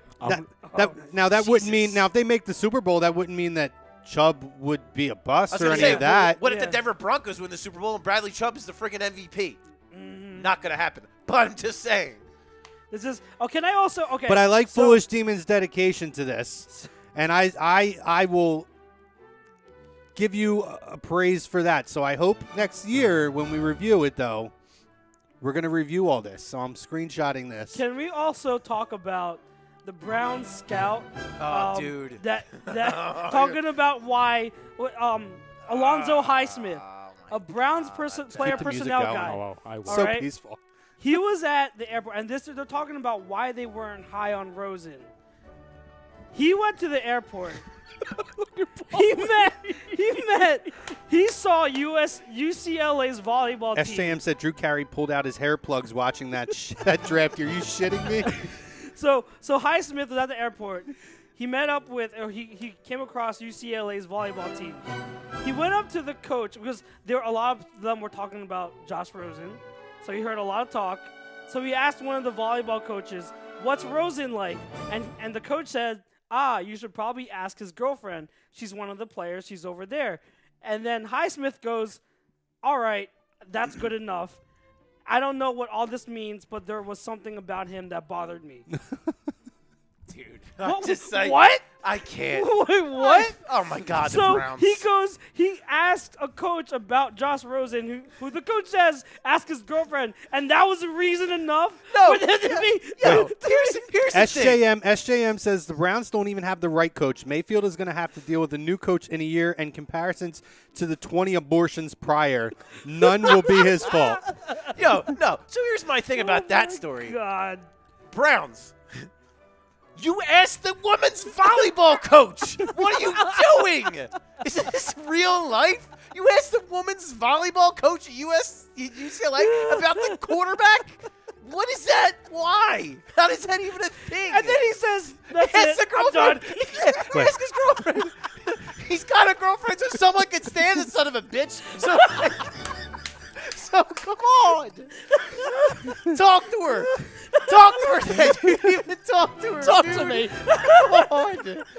God. Hey, Chrome. Remind me to always play this music when we're talking about Yes. the Browns. Yes. Oh, my Foolish God. Demon says, I'm not saying the Browns make the Super Bowl. I just said this stuff happens. If this stuff happens, then I'll laugh. Browns can't get any worse is all I'm saying. Sure they can. Listen, 0-16 again. I would like to see them make the Super Bowl one day. If it happens this year, great for them. It ain't going to happen. No chance in hell. But if it No. happens, hey. And here's the other thing. No, and on a serious note, how unprofessional of that scout. Yeah. Like, I'm trying to be real, Charles. I am. but like, how unprofessional. Like, you didn't like him. You didn't draft him. Keep his name out your mouth, dude. Like, don't talk about him then. Don't bring it up. Like, if you don't like him, your team didn't draft him. Cool. Don't bring up the friggin' volleyball coach's opinion on him, dude. Get out of here. And Todd Womack asks, Oh, God. who would we have taken? I think it's pretty clear, and I would agree with what SJM says here. Darnold and Chubb. Maybe Mayfield. I'm okay with that. I fine with that. don't despise I'm that. okay with Mayfield. I'm okay. Chubb with definitely at 4. Or I would trade have taken Darnold, but Mayfield's fine. trade back if you're not going to take Chubb. Yes. You know what I'm saying? Yes. Like, Christ, just take it. There were so many. The Patriots were trying to get up there. You had the Patriots. They wanted Baker, baby. They wanted Foolish Demon did say that scout story is Browns as fuck, though. Yeah. It so is. I think I broke Charles. I'm sorry, Charles. Oh my God. That's probably one of the funniest my segments God. I've been a part of in a long time. And SJM says you win in this league with quarterback, O-line, and pass rush, which is why he would take Darnold and Chubb. Thank you. Amen. Amen. Thank you. That's the best David point Roska we've said made. Browns should give back 28 starters: Hoyer, Manziel, Tebow, Keenum, and Bradford. Foolish team in Mayfield is a Sooner, so I'm all for him going number 1. That's fine. I didn't hate it. No, and my thing is this: if your choice was between the rumor, well, now it's coming out that it was between him and Darnold. Yeah. Which if it was between, I don't mind taking Darnold. But if it was between Baker and Josh Allen, I take Baker. To be honest with you, I would have taken Baker. We talked about this, Charles, and the more I watched all of them, I started getting more in your camp where I said Josh Allen and Lamar were a lot closer than people were saying, and I had them both maybe as quarterback 4 in that area. Well, I think I love Josh, and I know that I'm like in the minority that I think Josh Rosen was the best quarterback in the draft. I agree. But I love Josh Rosen. I thought he was. And the fact and like just to go off of that story, I loved his attitude. I think he's kind of a cocky prick, and I kind of like guys who are the attitude. Not saying the play, not saying the player in or an any way. Aaron Rodgers kind of way. It was very Aaron Rodgers. His Aaron attitude was very, very like smug and very like 9 mistakes drafted in front of me. I think- I love that shit. That's a guy I want playing for me. Well, listen, we talked about it last week, and Tom made a great point before the show, which we mentioned on the show, which was this draft class, there's no single standout. Like, you knew that Carson Wentz and Jared Goff were the class of the of the draft, and everybody else kind of followed suit behind. Usually you could pick out the 1 or 2 guys who's like, that's going to be the guys whoever takes them, and then everybody else is, a work in process or whatever, right? They're all flawed. But this year, it was almost like you could throw the names up in the air, and wherever they fall in a lot of ways, right? Yep. And I think that was the big difference with this year, and which is why I didn't have a huge issue. Who would have went 1 or 2? If that's your quarterback of the 4, and you say that's the guy that we want, that's the guy we think is going to be it, I can't hate him for that. Agreed. Which is why I don't have an issue with Baker Mayfield going first. But the 4 pick, I can't get over that one. So Nope. Our friend Thanos did nothing wrong has returned. Hey. Yes. And he said, I would have liked the Browns to take Barkley over Mayfield. I wouldn't have hated it. I don't think I would have had an issue with that either. I think they needed a quarterback They need a more, quarterback of more. course. but I wouldn't have had a figured- problem with that. They need a quarterback. I want see that. Then My take a quarterback at 4 then. Whoever's left. Because here's probably what would have happened. I still don't think the Giants would have taken a quarterback. I think they would have taken Bradley Chubb. I think it would have been Barkley, Chubb. The Jets probably would have taken Baker, and then you would have got Sam Darnold at 4. I really think that's what. You would don't have think the Jets would have taken Darnold? No, they were gonna. I think they would have taken I think they Darnold were. either I way. think Really? Yeah, Okay. I think Darnold was their guy. I think The the point Jets is- blew their load when they found Darnold. I was going to sitting say in their the lap. point is they would have either gotten Darnold or Baker Right. at 4. If they took Saquon 1 and the Giants took Bradley Chubb 2, they would have gotten one of those 2 quarterbacks. So or the Giants might have even traded out of that pick that's and moved true, down too. a couple of They might have. spots. They might have. I think if Saquon was off the board, I'm more leaning Supposedly towards that. They were really high on Chubb though too. The Giants, from what I heard, they were really high on Chubb as well. Like they actually contemplated taking him over Barkley at 2 because they were very high. I think Gettleman though was pretty solid. Like Yeah, the he minute wanted Barkley. Baker was selected, I heard that he said, "Turn off all phones." We're right. We're Browns really forgot they Barkley. left the phone off the hook. Those assholes were watching reruns of the Drew Carey show. 2 Drew Carey references. Same guy. It was the same. I will That was say SJM, yeah. Okay. I will say that if it weren't for the Browns' second pick in the top 5, I definitely wouldn't have gone Saquon. I think that 1 and 4 gave them the option and flexibility to possibly take the Saquon and then a quarterback because they still wouldn't be able to get a quarterback. But I stand by my stance, and I know I've been taking a lot of heat from Giants fans calling me out, saying that I'm just being a hater. But honestly, from thinking about it the past few months, and listening to a lot of other draft evaluators and scouts, I think Giants picking a running back as high as 2, no matter how good you think he is, knowing that your quarterback right now is high 30s, Sam and you Darnold. also have a bad offensive line, and don't tell me that Nate Solder fixes that O-line automatically. Stop. Just stop. And that other guy that you picked up, stop. All right? Will Hernandez. He did not. Yeah, Will Hernandez pick I loved. But what I'm saying is Dude from the Jaguars you're talking about. I know you're talking about. yeah. Yeah. Sorry. So what I'm saying is, I think for the Giants to pick Saquon that high, in terms of if you're taking positional value into account and their need, I think it was a bad pick for them. I don't think it was a horrible pick. I think it makes their team better. Obviously, I think Barkley is still going to be a great, great player, but I think that it's just way too difficult to get your franchise quarterback. Yep. Sam Darnold. It's way too difficult to get your franchise quarterback than it is to find a great talent at I think running they back. should have taken a Sam Darnold. And then also, so this is just a side note with the Will Hernandez pick. I think Will Hernandez is a beast. He's a beast in the running game. But here's what I'm thinking about. When they play the Eagles on third down, when Will Hernandez has got to go up against Michael Bennett or Brandon Graham inside, they are going to eat him alive. Yes. Yeah. And Nate Solder, who I'm sorry, I got blasted on for saying, "Oh, Nate Solder is a solid tackle who is past his prime a little bit." I got blasted by a Giants fan. But it's accurate. I'm sorry. He's for the fourth best starting left tackle in the division. I'm sorry. Actually, he's the fifth best tackle in the division. Excuse me. Charles, I'm pretty sure those same Giants fans, because you and I talked about this, think that Matt Ryan will be signed by the Giants in a couple years. I don't even understand why. I had a Giants fan say that, what if we sign Matt Ryan next year?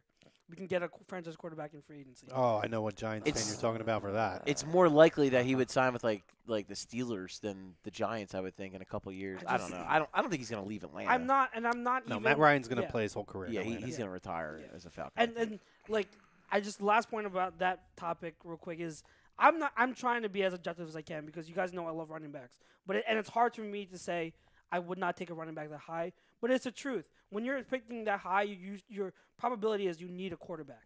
If you're one of the worst teams in the league, probability is you need a franchise quarterback. So I would not pick a running back that high knowing the situation and knowing what you can get in terms of positional value. That's fair, yeah, because I think if you let's say you have a young quarterback that you really like and your team just as a whole sucked and you got up that high, then maybe you can justify taking a running back. But yeah, when you don't have a franchise quarterback and your quarterback is 36 years old. I think right, and I agree. Just on the other side, though, I can understand taking him because people believe he's a generational talent. They think he's going to be different than every other guy. Mm-hmm.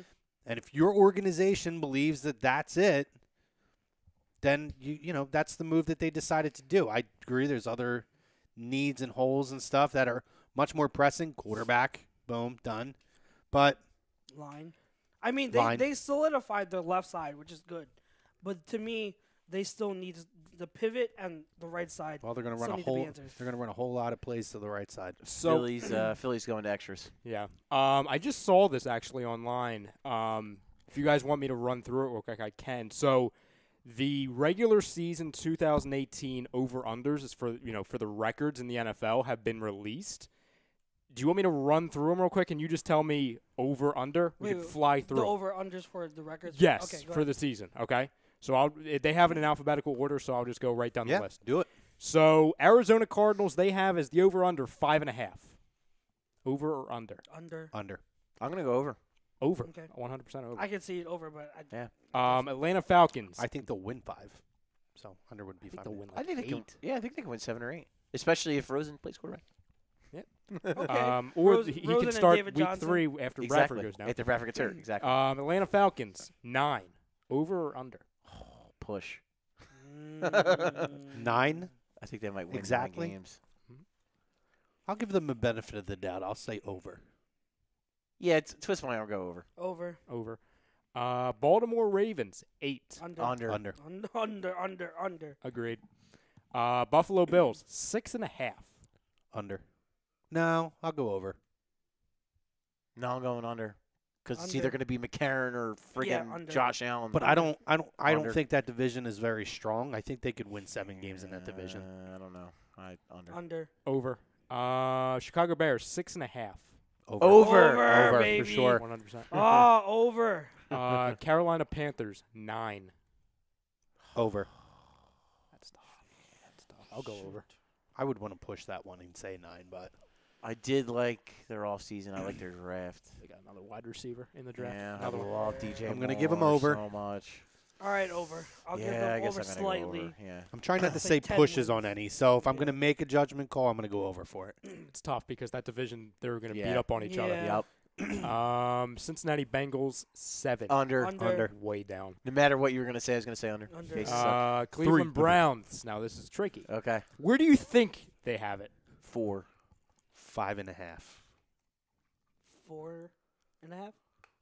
5.5. Okay. Over or under? Ah. See, this is fun because Under. it could be way over or way under. Under. I'm actually going to say over.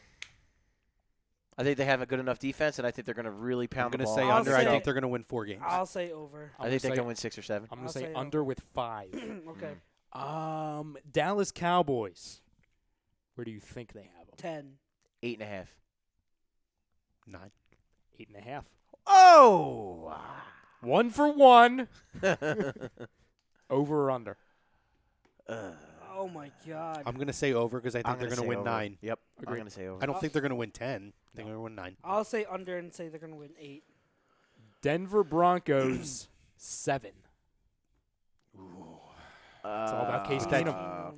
It's going to depend on Keenum, and I mean with that defense. What is it? It's 7? so hard 7. because like I want to have optimism for all these teams, for all the moves that at least most of them, for the moves they made.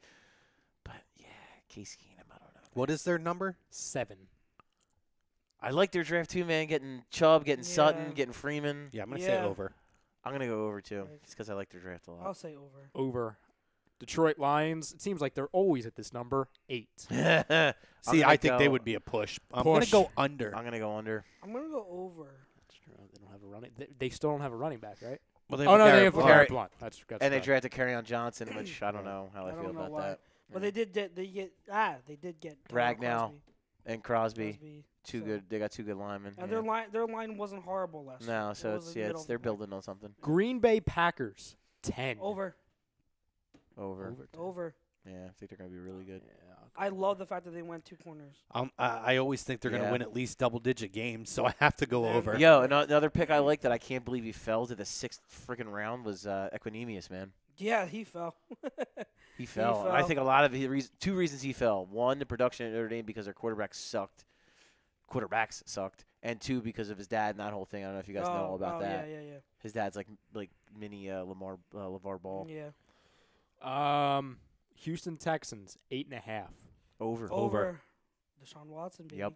I love Deshaun Watson so much. Indianapolis Colts 6.5.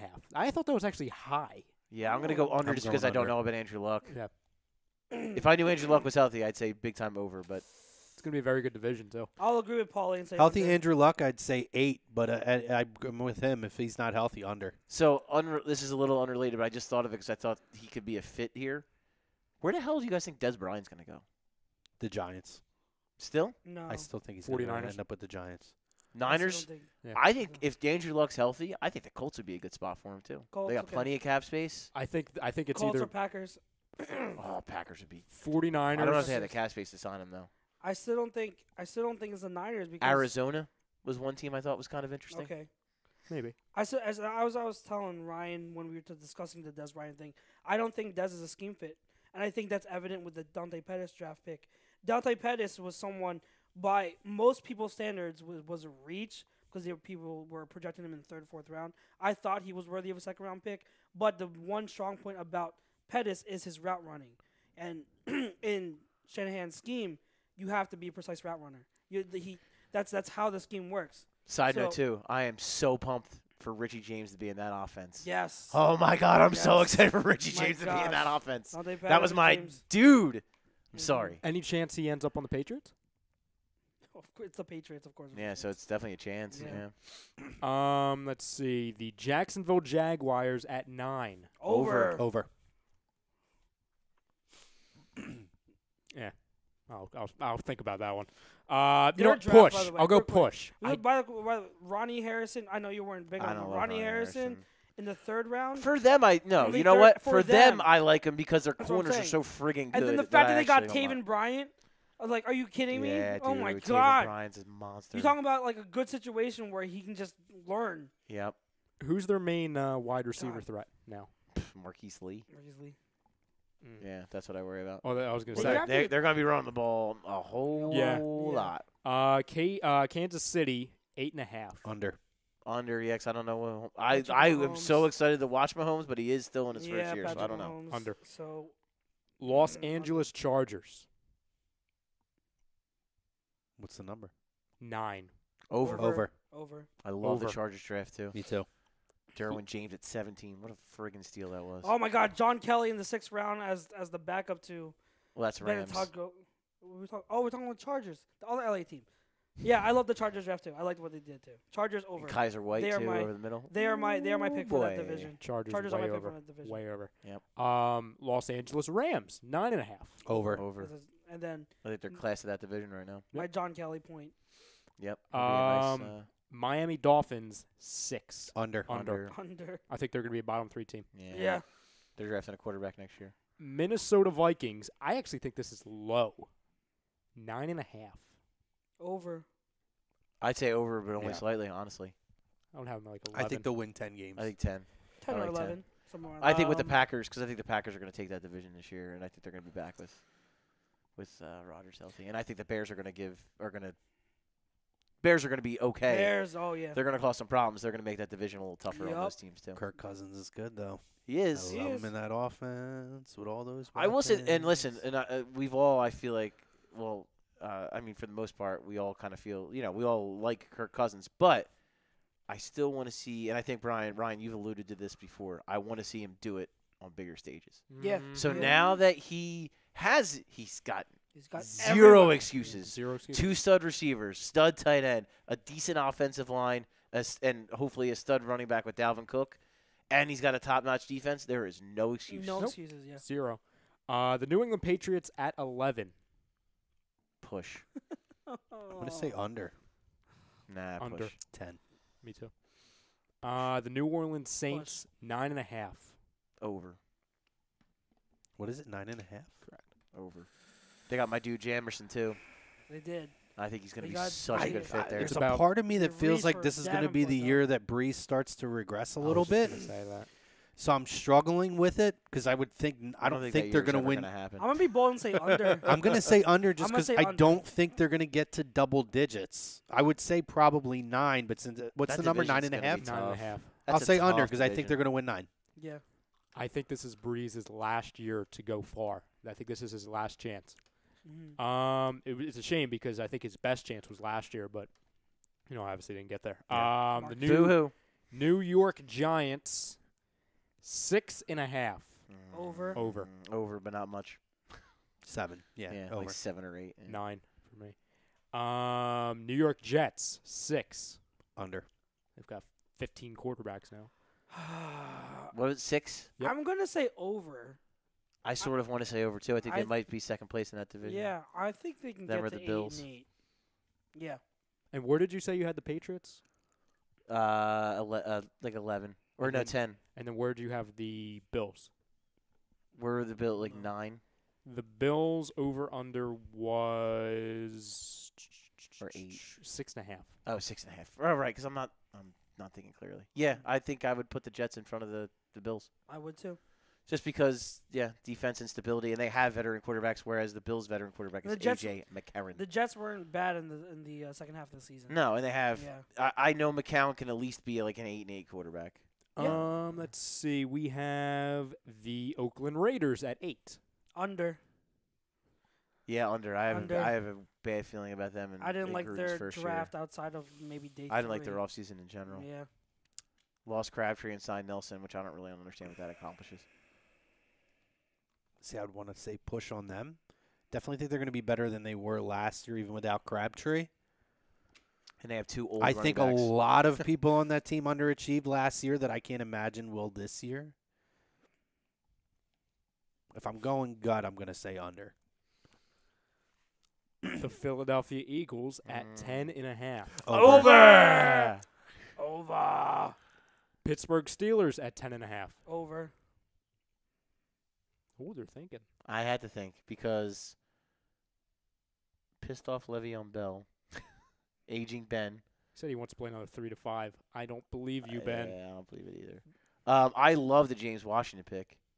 I hated the Terrell Edmonds pick. I'm going to say under because I think the And the Steelers Mason will win Rudolph 10. pick. They picked Mason Rudolph too, right? Yeah, I didn't like that pick at all. I You don't don't like like Mason it? Yeah, Rudolph I even a don't. little Didn't they bit. pick a quarterback last year? Given it was like the 6th Yeah, round. Dobbs. But, He that's stinks, right. too. Josh Dobbs. Yeah, I'm going to agree with Chrome. 10 wins. The San Francisco 49ers. Over. 9. Over. What? Over. For Wow, sure. that's a high over. number. 10. I'm going Yep, 10 that's wins. very Niners. high. That's Ten. hold on. I got I was yeah. expecting 7. Niners. I got Let's go. overexcited because Let's I was go. 9. expecting Let's 7 go. when I Let's think they go. win double-digit games this year. Let's go. Let's go. 10 wins. Let's go. I have 9. I have push. Yeah, I think I'm They're going to be the second best team in that division. Don't you I- cave. Do not push. That's a cop-out. Do not Come on, Paulie. It's my heart and my head are in two Jimmy different GQ places. fan club here. Come That's on. what I'm push. saying. Jimmy GQ You know holds what? my You know- heart. You know what? That's what it is. He is too handsome to me to stick the under over. Now, the Seattle Seahawks at 8. Ooh, I'm Under. gonna say I'm gonna under. go under too. It's because of that offensive line, and then they Yeah. tore apart that defense. Yeah, they lost a lot more than they've gained back, so I'm going to say under. Another thing, another rumor that came out of draft weekend. Supposedly, the Seahawks called the Cowboys and said, Yeah. "We'll take pick 50 for Earl Thomas." They said, "No, we'd rather draft Connor Williams." Well, Yeah. apparently as well, they were in talks for with the Seahawks. You're right. But apparently somehow the Jason Witten retirement announcement changed their entire offseason plans together. To where apparently when Jason Witten contacted them and he revealed, okay, I'm done, immediately all talks with the Seahawks That's stopped. for an 80-year-old tight end to alter your Yeah. entire offseason. It's Pretty strange. stupid. I agree. And not only I that, agree. like you're building. They have. I mean, I hate to say this, but they have some pretty good pieces on defense. Adding Earl Thomas to that mix, woo boy! I'm actually really glad, for the Eagles' sake, they didn't make that move. The Tampa Bay Buccaneers at 6.5. Under, yeah, I don't like the Bucks. I don't trust Jameis Winston. I can't. I tr- don't- I do like what they've done with their defensive line. Yes. They've added some good pieces. What in. is it, 6.5? Under, but I'll go Yep. under. Oh my gosh. 5 wins. You know what? I'm I'm gonna, gonna go say 6 wins, I think. over. I'm I'll gonna go say over over at in 7 wins. Yeah. was Because gonna I say think 6. I think that I like Chris Godwin. I like that wide receiver. I think he makes a real break. He has a breakout season. I love McCoy and V playing next to Yeah. each other. I love that. But Yep. yeah. The 2 more. So the Tennessee Titans at 8. Over. I'm gonna go over. Yeah, I'll say over. I'll go They'll push. win 9 or 10, I Yeah, I'm gonna think. go over. And the Washington Redskins at 7. Under. 7 Yep, I'll go push. guys. I'm gonna say over. Yeah, I think they could win 8 games. I think the NFC East is gonna be tough this year. I do. honestly. I agree. I totally agree. Because listen, Alex Smith, as much as I think none of us are, and I will be the first to admit I'm not a big Alex Smith fan. Dude had the best year of his career last year. And say what you will about Jay Gruden, he can get the most out of quarterbacks. But I don't like their backfield. You don't like Darius Geis? Oh wait, no, you're right. They did get guys. Yeah, You're and right, they you're right, also their offensive line isn't bad. It's not bad. I think Okay. Darius Geis might run for 1,000 yards this year behind that no, offensive line. I would agree with that. I Their think weapons also is what their scares me. receiving weapons. I don't like. Thanos did nothing wrong. Asks, like this is guy. there a bet on what week Dak will be benched for Mike White yet? Actually, it's funny you should say that because my buddy's a Cowboys fan, and he and I literally jokingly asked him that question. He said week 3. Like real talk, a lot of Cowboys fans that I actually talk to They don't like Dak. do not like Dak Yeah, anymore. they don't like Dak. I think that the first year was a little bit of a smoke screen. He came back yeah. down there. I don't think he's going to be as bad as he was last year. He's fine. That's what he is. He's fine. He's a I think he's Alex mediocre Smith. quarterback. You know what? In hindsight being 2020 and putting all things in perspective, he will be an overachieving 4th-round pick. Yeah, Which absolutely. a 4th-round pick In that hindsight. overachieves is fine. Yep. He's fine. to get a starting caliber quarterback in the 4th round is insane value. Yes. Yeah. He'll get a pass almost to a fault because they'll say, oh, but he's a 4th-round pick, and that'll have him See, but win I don't- some arguments. I don't know. Jerry Jones will be that patient with it though. Really? Yeah. You I think don't he think would he pull the plug? If he plays, if there's not a significant jump from what he did last year, I can see the Cowboys starting to look for a quarterback next offseason. Sure. Try to trade him and get something for him. Trying to get Aaron Rodgers. Yeah. Yeah. Try to get- Maybe Oh, they'll please, sign God, Matt man. Ryan. Just saying. Why not? Yeah, the Giants are going to, so how about the Cowboys? Anybody could sign Why Matt not? Ryan. He's a free agent. He's free to sign where he would like. The face Crow made when he said that. It was dead ass. It was good. Deadpan, dead ass. It was good. I might play that I'm music dying, again. I'm Oh, dying. Sixers JT says I'm back. What's going on, man? What's up, buddy? What up? You missed nothing.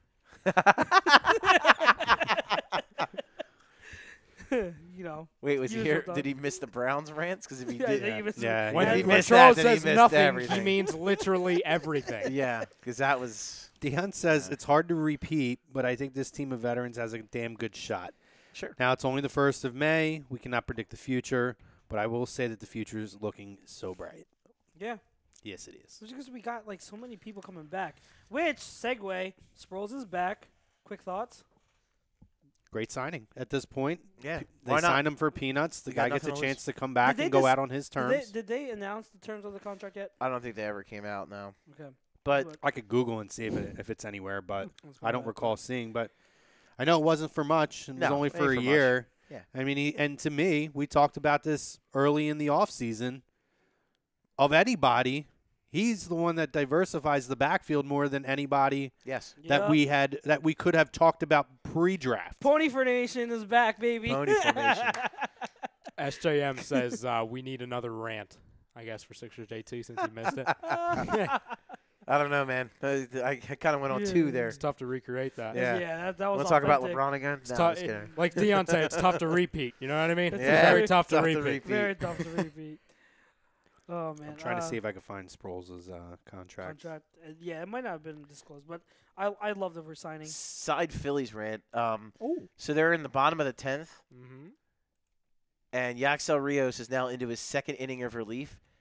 Kapler used Hunter for 2/3 of an inning, Garcia for a third of an inning, Morgan for 2/3 of an inning, and Ramos for a third of an inning. What the actual hell? And now you're going to run Rios out, and he's going to be your sacrificial lamb for this game. Yeah. Ramos threw 2 pitches. I guess you had to pinch hit for him because they probably had to. That's my guess. But I mean, Adam Morgan threw 7 pitches through 2/3 of an inning and yanked him. I guess to face a righty, but I would have just left him in because Adam Morgan can get righties out. Whatever. Sixer JT says, "How about those damn Sixers?" ... Yeah, Can segue let's, into yeah, it. Yeah. yeah. We Yeah. got the Sixers Yeah. here. Let's get into some Sixers talk. What'd you I'm guys not- think of I'm last not- night? Well, it reminded me a lot of the Miami, the Heat game 2, and we just weren't hitting our shots. Stuff was bouncing their way. I'm not panicking. I think I'm predicting still. Sixers win the next 3. Just says 1 Celtics- year, by the way. It doesn't say what the Yeah. salary is. Yeah, I didn't think Sixers so. win next 3. Celtics win game 5 at home, and then we close out the series at home game 6. That's what I'm predicting. And I am guaranteeing a win on Thursday because it is my birthday on Thursday, and they're going to win. Yay! Oh, it's gonna be a mush. Yeah. Where you guys going? We going to a bar? What are we doing?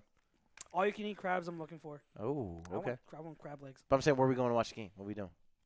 Wherever they have all you can eat crabs. We're watching it here. Chrome and I will on, be here. on Lazy Bucket. I'm gonna come here and watch. I'm just Yeah, gonna. please do. You can half the time we do the show. I watch. Guys, the game. actually, you know what? Join the screaming. It's gonna be beautiful out, and I can walk here from my apartment. I'm gonna Yes, you show up can. with some beers. and Yes, just come Yes, by. you can. You totally could just sit on the Yes. couch and we give the fans like a live reaction of what's going on. It'll be the first wrestling show / live reaction. from the game.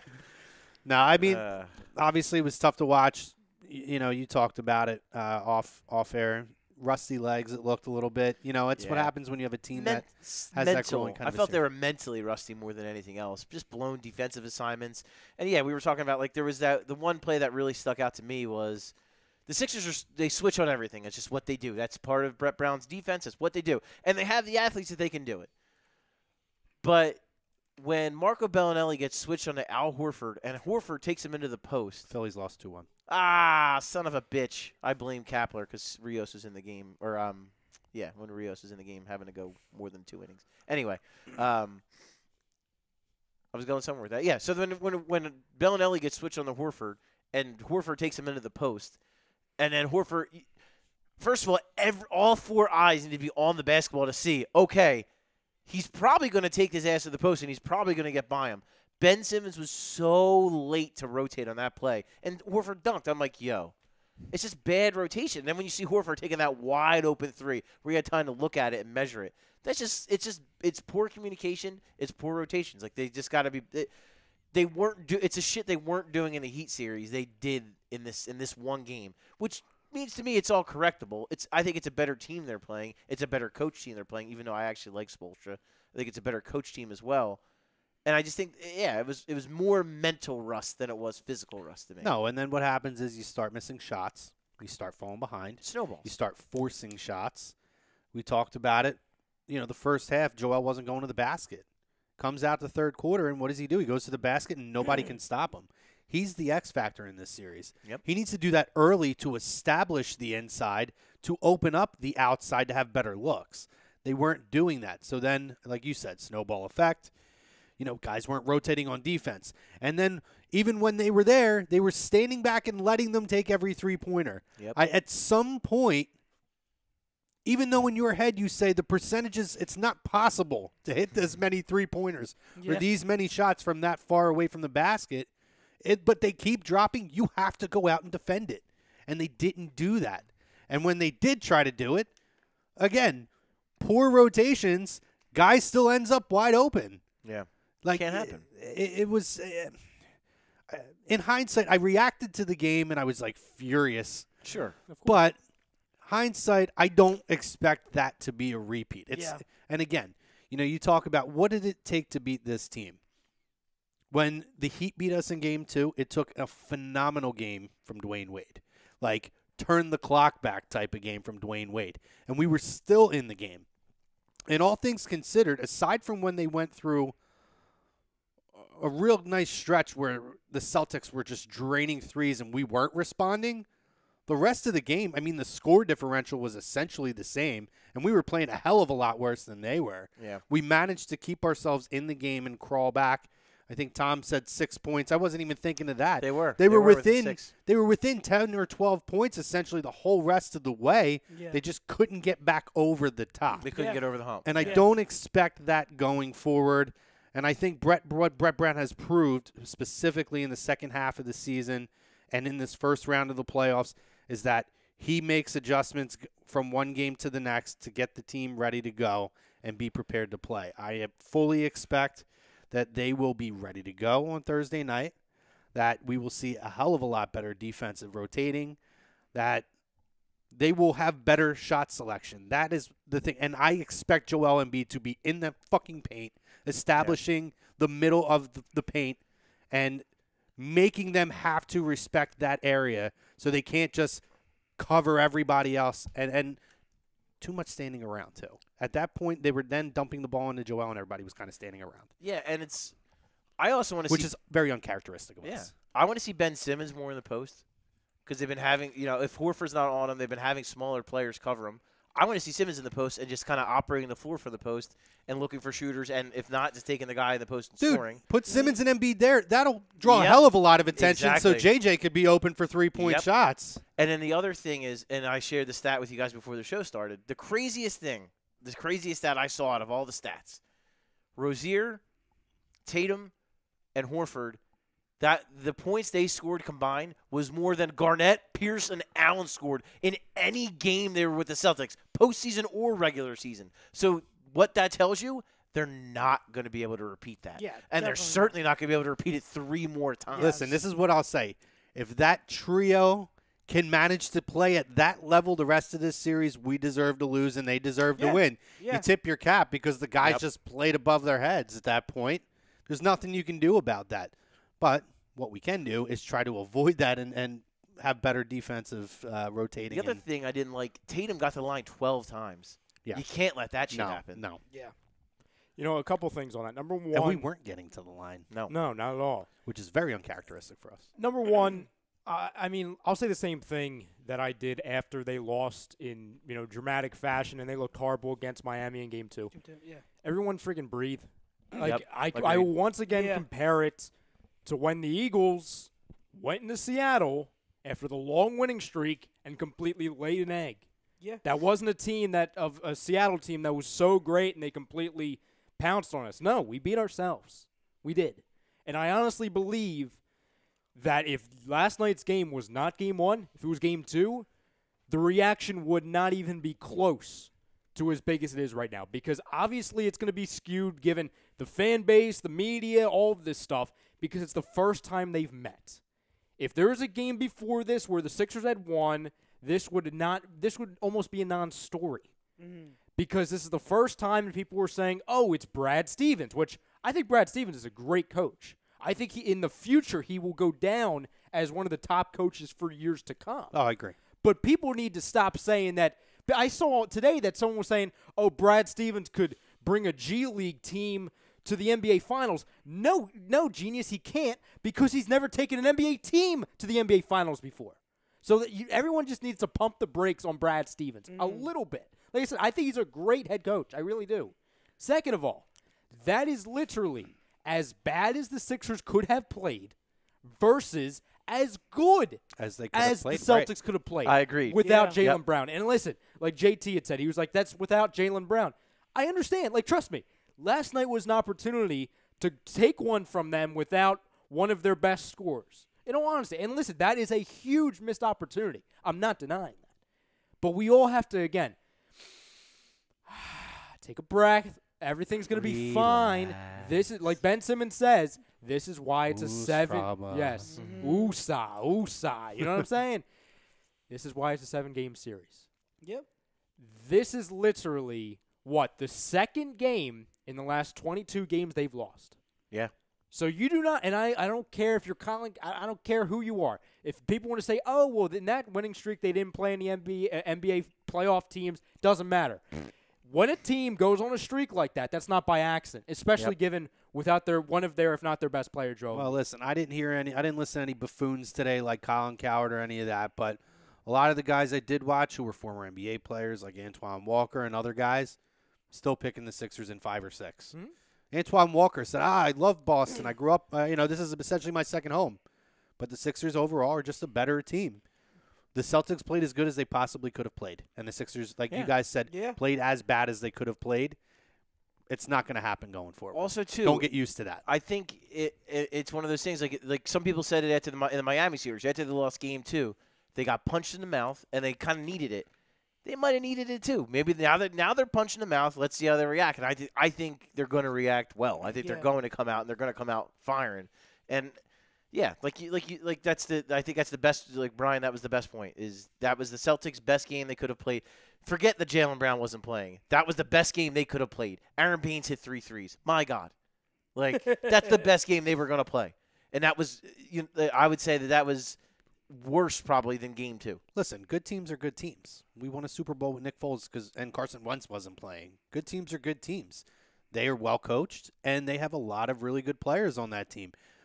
What I like outside of this immediate series, very clear that this is a renewed rivalry now, and that this is going to be something we're going to be able to watch for years to come. And when you have the teams, the top, like you talk about teams that have such a lineage, or the original teams like the Celtics, when they're good in the NBA is at its best. Yeah. So I look forward to seeing.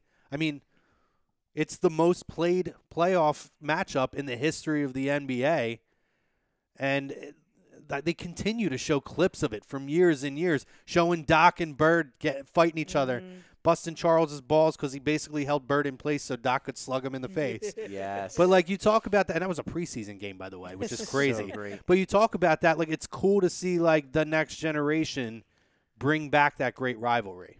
So our friend Thanos did nothing wrong. I actually agree with him. He says weak reasoning, but I'm going to blame this loss on the fact that this team hasn't been in a situation where there was so much downtime betwin games. I agree. I don't think it's weak reasoning at all. I think it's spot on, to be completely honest. I think it's a factor. I'm not going to blame it on that, but I agree with what he's saying, and there's a lot to be said for that. Mm-hmm. You talk about playing back-to-backs.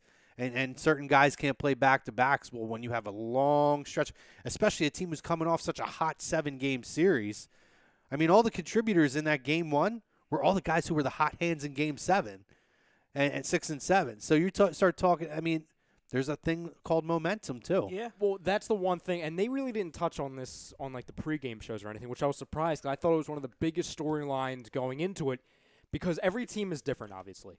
It was deciding, okay, are the Celtics going to be tired, or are they going to be coming off of a huge momentum ride? Are the Sixers going to be rested, or are they going to be rusty?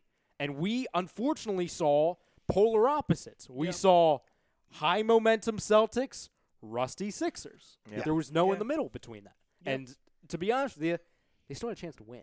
I don't like. I agree with Brett Brown. They weren't really in the game. Like, I think we all understand, especially from watching basketball, like, in every game there's a point, whether it's in the first quarter or the fourth or anywhere in between, where you know they're going to lose this game. Like, you just know. Like, even if you're not saying it out loud, you just get it just hits you. Whether it's a missed free throw or a ridiculous shot made by the other team, there's always a point where, like, oh, damn, they're not going to win this game. And for me, I think it came very early. Just because. Second quarter. Yeah, exactly. Because I was hoping. Like I said, I was expecting them to come out slow, and like Simmons said, and I think a lot of people need to understand this, he said, it took us a while to get our feet under us because the pace is different in a game than when you're just practicing. So I was hoping, I said, there's the only chance in hell they have of winning this game is if they come out in the second quarter completely different. And they didn't. So I'm like, okay, they're gonna drop this game. And even so, in the fourth quarter, they had that little stretch where they started to make a little bit of a run. Yep. And then, But again, once they started dropping the threes, it was done. And I think It's- Dario came down and tried to answer back. Yeah. Missed. When Dario missed the three to answer back, that's when I was all right. They did have a lot of threes that weren't bad looks that just didn't fall too. yeah. And it was so funny to me with this team. It seems like with most teams, if one dude's not on, another dude is. This team, it seems like they all are either on or none of them are on. It's so, but it's so weird. It's so nothing. true. Yeah. I feel like we all should go on a rant, either defending or going against Robert Covington. What's your stance on him? Because I don't want to go there. It's the same it hasn't changed for me. I got a feeling I'm going to be in the minority. No, I'm with you. I think, but I'll just say I don't have a strong opinion for Rocco. I think he is what he is. I don't hate him. I don't love him. I think that Rocco, for me, he is. I still think his calling card is his defense, and I think that he still is. He can get very streaky, but it's not. I don't think he's a terrible player. I think some of the backlash he gets from some of the fans is kind of unwarranted, and I think that, considering he was a D League player, or G League, however it's called now, and he rose up like McCollum and is now a starter, kind of shows the progress and how much faith Brett Brown has in him. Is he a great player? Is he part of? Would I say he's part of the core right now? No, I wouldn't say he's part of the core. I personally wouldn't, but I think that if we get, and this is hypothetically speaking, I'm just putting a scenario. If we bring in someone like a Paul George next year to put in his place, and then Rocco is one of the guys off the bench, I think that's a great role for Rocco, where it suits everyone. You limit his minutes, but he's able to still be that 3-and-D guy. And I will stand by, I think he's still one of the better perimeter defensive players there is in the league. So I don't have a strong opinion either way for Rocco. One question. When you say some of the criticism by the fans is unwarranted, what part? What part exactly? I have the same question. I think People saying he's totally trash, or people saying he has no value, or that he's not good at all. Yeah. When in reality, he's. So let's. All right. Are you Hold on, let me get my response. Are you 'cause asking- you might are you respect. Yeah, yeah. You might respect asking- my response a little more. Let me answer first. I think Rocco is a great sixth man. Mm-hmm. I don't think he's a starter. I think his defense is fantastic. I will never take anything away defensively. He will, and he plays a pivotal role on the defensive end of any team. But he's too streaky of a shooter to be relied on. I don't want him shooting up 5 or 6 or 7 shots, 3-pointers, bricking almost all of them at this point if he's not on. Yeah. If he doesn't make the first one or one of the first 2, he shoots 2 for 10. But I think in that role to where he can step in and make a big shot, I think would be 1,000 times more valuable coming off the bench, which is why a Paul George would be an excellent addition, because then you can put him into that role where he needs to be. I think he is similar to an Iguodala in a sense of he can be a defensive specialist and a massive role player on a successful team, but I don't rely on him. Yeah. It drives me nuts when he continues to shoot when he's not making shots. That's my problem. A guy like him should realize, all right, I'm not on. Unless it's a clear shot he's got to take, which Some shots he takes are good. Sometimes he takes really bad shots. If he's not on, he should know he's not on. Try to make something else happen and find the open man and let your defense tell your story of the night you're going to have that night. And I think also, to be fair, there is also times where his basketball IQ is just really low.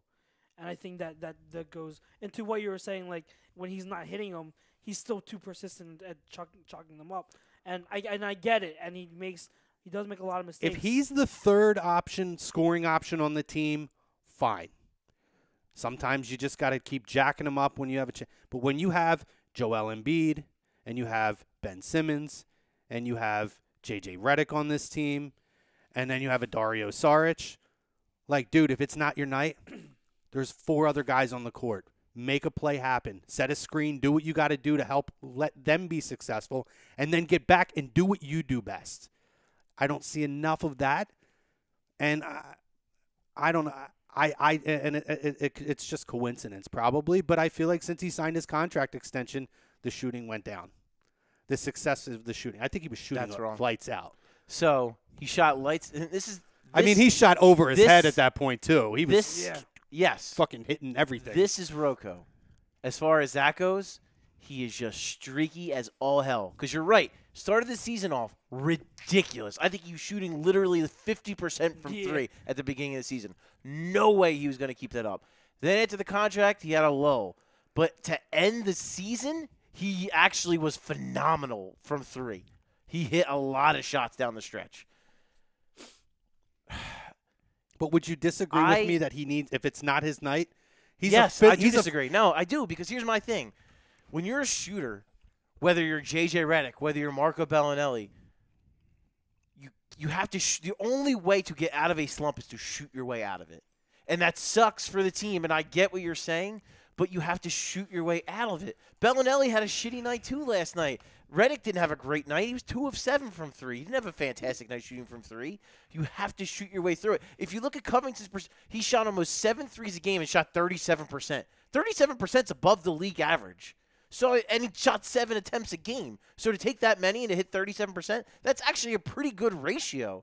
So I mean, I get what I know that it's frustrating. I get that it's frustrating, and I know last night he sucked on both ends. And I have no illusions that he was good at either end of the court last night. He was not good defensively. No, aside from that steal he had where he wasn't even looking at the ball, he just kind of grabbed it. No, I saw nothing else. He had a garbage night. I agree with you. But because of how good he is defensively, I would say he's a top 5 wing defender in the NBA. I think he's that good defensively. Would you agree that he would be more suited if you had a suitable 3 to be a 6th man off the bench? I think that when you have JJ to maximize his value? I think when you have Joel Embiid and you have Ben Simmons and you have JJ Redick and you have Dario Saric, those 4 options are all better scoring options than Covington. And because of the attention that they draw, Covington's going to get open looks. And when he gets those open looks, I don't want him to pass them up because he is a streaky player, but when he's on a hot streak and he's getting wide open looks, I want him to have the confidence to take those But my shots. issue isn't the open looks. It's when he contested looks, sure. Forces shots he shouldn't. I'll give you this. He does not have great shot selection. That's one of my biggest. That's probably my biggest pet peeve. And we'll agree on that one. That's the most maddening thing about his game is his shot selection. He takes way too many contested threes. But as far as him not wanting him in general to shoot, no, I want him to shoot because that's the only way shooters get out of slumps. I know I said that the other night because I was pissed, but I don't actually want him to never shoot. And I agree. Anybody on your team, I don't care if it's J.J. McConnell or T.J. McConnell. Sorry. I don't care if it's TJ. I don't care if it's little TJ white guys. You mix them up. I don't care if it's TJ McConnell and he's the only guy open all night. If he has the open shots, I want him to feel confident to take them. But if you're not hitting the open shots and then you're continuing to shoot shots that are contested, that's the problem I have. And I think that's where I don't know if it's maybe it is that shooter's mentality. You feel like you just got to keep jacking them up. But that's where you have like that. That's where you have to have that basketball IQ of okay, this isn't my night unless I'm there and I have a great look. I need to be passing the ball. He does it in transition. He takes a bad shot contested in transition when he's forcing up shots. That, and not just him, a lot of them do that. That drives me even more insane. I mean, you love it when they're hitting them, But at that point, you're passing up the opportunity to slow the ball up and give other guys like a Ben Simmons or a Joel Embiid a scoring opportunity, or Dario or whoever. Okay. Oh shit. 102-101 Cleveland is down 1 with 2:20 left. And I got the ball. And the Capitals beat the Penguins. Nice. 4-3. Nice. Okay. On Rocco. I think I completely agree with you, Jerome. He is a bench player. He's a six-man.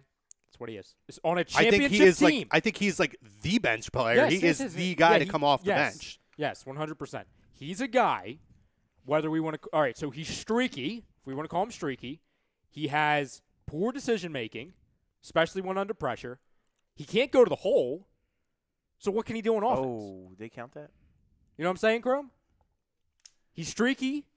He has poor decision-making. I would like to see him He can't go to the work hole. on it. I would like to see him work on his game as far as Getting to the basket. driving to sure. the basket. Yeah. I'll say this, though. We've all said that. When we say the bench, okay, first of all, the NBA bench and starters, it's such a blurred line anyway because a lot of bench players play more minutes sometimes than starters. Right, but if I'm Yeah. talking, But look at like OKC. They started freaking Andre Roberson. You're gonna like it's not. no, but And, what and when you look at the 5 starters that are on the floor for the Sixers, I have there's no illusions. He's the 5th best player out of those 5 players, but that's fine. Not every guy's going to be an all-star. No. But what I'm looking at, I don't look at a bench as a demotion. To me, the sixth man is such an important pivotal role because of his defensive prowess. When it does come down to game time down the stretch, I want his defense on the court. He still has a huge role, but I don't want that being the tempo and pace that's set when you have good defenders already on the court. You have enough of good enough players defensively on the court. I would rather have the offense, particularly in the first half of the game, giving more of a pivotal role. Second half, when we're looking to, if they have a momentum on the other side and we're looking to now lock that down, or we build a lead and now it's time to start shutting that down. I want him to have those minutes. I just don't think it's that. I just don't think it's. I think it's just. I I think the it's the sixth way man some, to me is almost is as valuable as a starter. I hear you. No, but I think that's kind of my point is that I don't think it makes that big of a difference because I think I think it's more about the minutes played than it is about whether or not he's starting or coming off the bench. But I do because I look at guys who we've had here, like in Iguodala or Lou Williams, who were put into a role like that, who were supposed to be the guys that we were going to start building, and before Henke, obviously, guys we were going to start to build around. They were going to be the next, generation of guys that we were going to build a team around. And it was clear that they were very, very good role players. Right. Not necessarily starting guys. Now, Iguodala with Golden State could start. And I was going to say Lou Williams started this season with Clippers, had I think, an all-star season, even though he got snubbed, I think. But. Right. But those guys, to me, were maximized when they had that role, when they were in a 6-man role. Or like Iguodala, he could start, but Iguodala was a role player on a great team. I don't know. I don't put Rocco quite at their level yet. But I think that Rocco's defense utilized in a 6-man role to where he's not creating the pace of the game that we're starting in the first half, but he's the guy that we're relying on come in and shut this shit down in the second half. Or when there's a stretch and the starters or whoever it is, Ben or whoever's not able to sustain whatever offensive run they have and you want to give them a few minutes rest, he's the first guy I start the rotation with where I'm strengthening the defense. Yeah. When we need more defense in the game. My biggest criticism of him is the fact that as a fan, someone who is sitting at home watching on a television screen, 5 minutes into a game, I know the game he's going to have. To where we talk about Ben Simmons, Joel Embiid, all these young guys, not only on this team, but just around the league. We talk about short-term memories, okay? We look at a Robert Covington to where if he has a slow start, he's done. He's done. And I'm not saying he doesn't make adjustments, but that's just the way it is, unfortunately. And I think the major criticism around the city, around the league, that goes to him is because of the hot start this season. It's because of the extension. It's because you look at all of these guys that are coming together, Simmons, Dario, Embiid, etc. Redick, you go out and you get a Bellinelli and an Ersan. You look at you're forming not only teams that can win this year, but just in the future. And then you see, what the hell is this guy doing over here? He's the guy that was extended, and he's coming out with 3 points. And a guy coming off the bench, Bellinelli's averaging like 17 points. I'm just saying, and you can roll. That's just the way it is. No, but okay. Sorry, I'm glued to this game. Bellinelli also can be a pretty streaky player. What did he do yesterday? He didn't do That's shit fine. last That's night. one bad game. Ersan Ilyasova. And game 2 against the Heat, Bellinelli didn't do shit. That's 2 bad games. Okay. So, but my point. That's 2 bad games. Yeah, but my point. If we go through game logs of Marco Bellinelli and I look through every single one of his games, I'm going to find more than 2. Okay. But But my point is Bellinelli's streaky play. And here's the thing too: when Bellinelli isn't hitting, he adds nothing else. Okay. He adds nothing else. At least when Covington isn't hitting, I know he's going to give me. He's going to give me like at least second team defense, all NBA defense. That's what I'm getting. When Bellinelli's not hitting crazy off and I like Marco Bellinelli. This isn't me shit talking Marco Bellinelli. When he's not hitting threes, he provides nothing.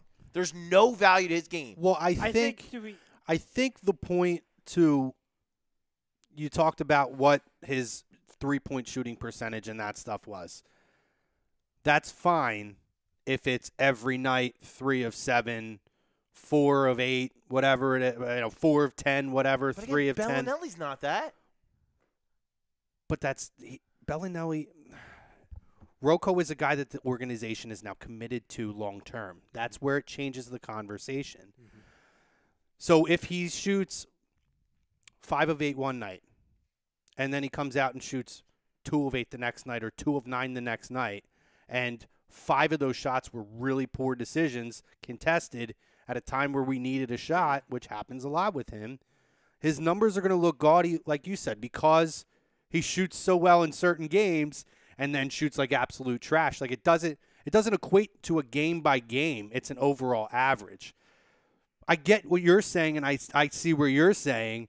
That's kind of where my frustration is. I have no problem with him being on the court. I just want him to make better decisions shooting the basketball, and I want him this offseason. I want to give him the homework of you need to learn how to drive to the hoop. That will create better shooting opportunities for him, so he's not taking stupid shots all the time. And to what you were saying earlier, Ryan, that's my I issue. think because you were saying that a lot of this frustration or all this frustration has to do with the contract that he got and the hot start that he had, and then like the decline from there. To be fair, I've been hearing all of this criticism of him before that. People have not been on his bandwagon. Even before the contract, even before the season, they weren't a believer, and they took every opportunity to trash him. I don't mind being critical of him. I will be critical of him too. And I will never say that, again, I will never say he's a core player on this team. I will never say that. He is what he is to me. But I just, from my point, is what I was always saying is that you can't, I think it's unfair and unwarranted when people flat out say, like Paulie said, is this guy is garbage. He should not play. He should not be playing on this team. He has no value. When I see day in and almost every single game, he is making some of the best defensive plays out of anyone on the team. Right, and I think, and to me, when it comes to basketball, and like to me, I love a player that plays elite defense. So maybe I put more stock into that, and I say Rocco plays awesome defense, so I want him out there. Maybe, but I just think that it's. My whole point was that I think it's unwarranted because the criticism goes too far where people say he sucks. I don't think he sucks. He's streaky, and I get it. His shooting and offense can be frustrating as hell, but he still does play really, really good defense. I think if you deny that, if you're saying that, no, he doesn't, he sucks at defense, I think you're just – at that point, you're getting to the point where you're kind of – They haven't been saying that. But listen. You guys haven't been saying that. So yeah, but let's – there are people who are. We're you not, guys have not been saying that. I'm not defending that argument by anybody because you're that's just being foolish. Exactly. And I think Ryan is with me. Yeah, I'll never say if he has a bad defensive night, I'm not going to be like, oh, he sucks ass at defense now too. He has a role on this roster. Yeah. 100%. I'm not saying you guys did. I've heard that. Yeah. So what I'm saying, and obviously, listen, I'm not an NBA. I was never an NBA talent. I played with some really good guys who played in college in some leagues, but I had the role of what he was. When I was young and I played ball in leagues, I was a defensive-minded guy who could shoot three-pointers. My driving sucked ass. I wasn't very good at it, but I can understand, though, when you talk about knowing the mentality of that type of player on a team, I can relate to that where you're a shooter, right? Some nights you want to try to shoot yourself out of it, but it's that whole defensive minding. So for me, though, I knew if I had talented guys around me, which I had a lot of really good players around me, like I said, guys who played college ball after we played in leagues together, if it wasn't my night, I damn sure did what I had to do. If I had to set a screen, if I had to act like I can drive the basket and then just to draw a defender and then pass the ball to somebody else who is open or move the ball around, I did what I had to do. That's what I want to see more of him doing. But I feel like and he I feel does like that. sometimes yes, sometimes no. Sometimes he just stands back behind the three-point line, and then he receives a pass and shoots it with the defender in his face. And at the end of the day, when you go back to, when Paulie, when we were comparing Bellinelli to Covington, that's not a fair comparison because at the end of the day, that's comparing a quote-unquote starter to a bench player. We can't say, Bellinelli had a bad night last night and he had, a handful of games where he disappeared, obviously. That's a bench player. Robert Covington, he's considered a starter. I just think you're focusing too much on that. I think you're putting too much emphasis on what a starter is and what a bench player is. Manu Ginobili was a bench player. No, but like it's not the difference between a starter and a bench player. It's the difference between guys that have been shown, hey, we're committed to you, not only this season but next. That's why I go back to the contract, Charles. So not because of the criticism, it's because of the commitment. The difference is this team is built around Ben Simmons and Joel Embiid and arguably Markelle Fultz. The commitment to Covington says he is a key piece that is going to be built around to continue to build the success around these guys. Maybe they Marco see him as a key role Bellinelli player. and Ersan Ilyasova were brought in to make a stretch run this year. Correct. Not as a long-term, these guys are going to be cornerstone pieces to build role players to build around these other guys. And that's just, I don't know that every night, like he doesn't fully grasp his role, not defensively, offensively. And I think because of that, he makes really poor shots. Again, I will never say anything about the guy defensively. That's the difference between a Bellinelli and Ilyasova to him. That's what's keeping him as a And I think starter. because of that, it's okay to be a little more critical about the offensive side of it because if you're going to start, you have to contribute a little bit something more than just defense. I'm not saying he just does that. Started for the Thunder. I think with and they were a good team. And Andre Roberson started for the Thunder. He can't hit a free throw. But that's what I'm saying is that it's fair to be critical of certain parts of his offensive game, which I think we've all agreed there are definitely holes in the game that he needs to have a higher basketball IQ while he's on the court and try to avoid. Also, I mean, last night he took 4 threes and missed them. So it's not like he was jacking up 10 threes. He took 4 threes and missed them.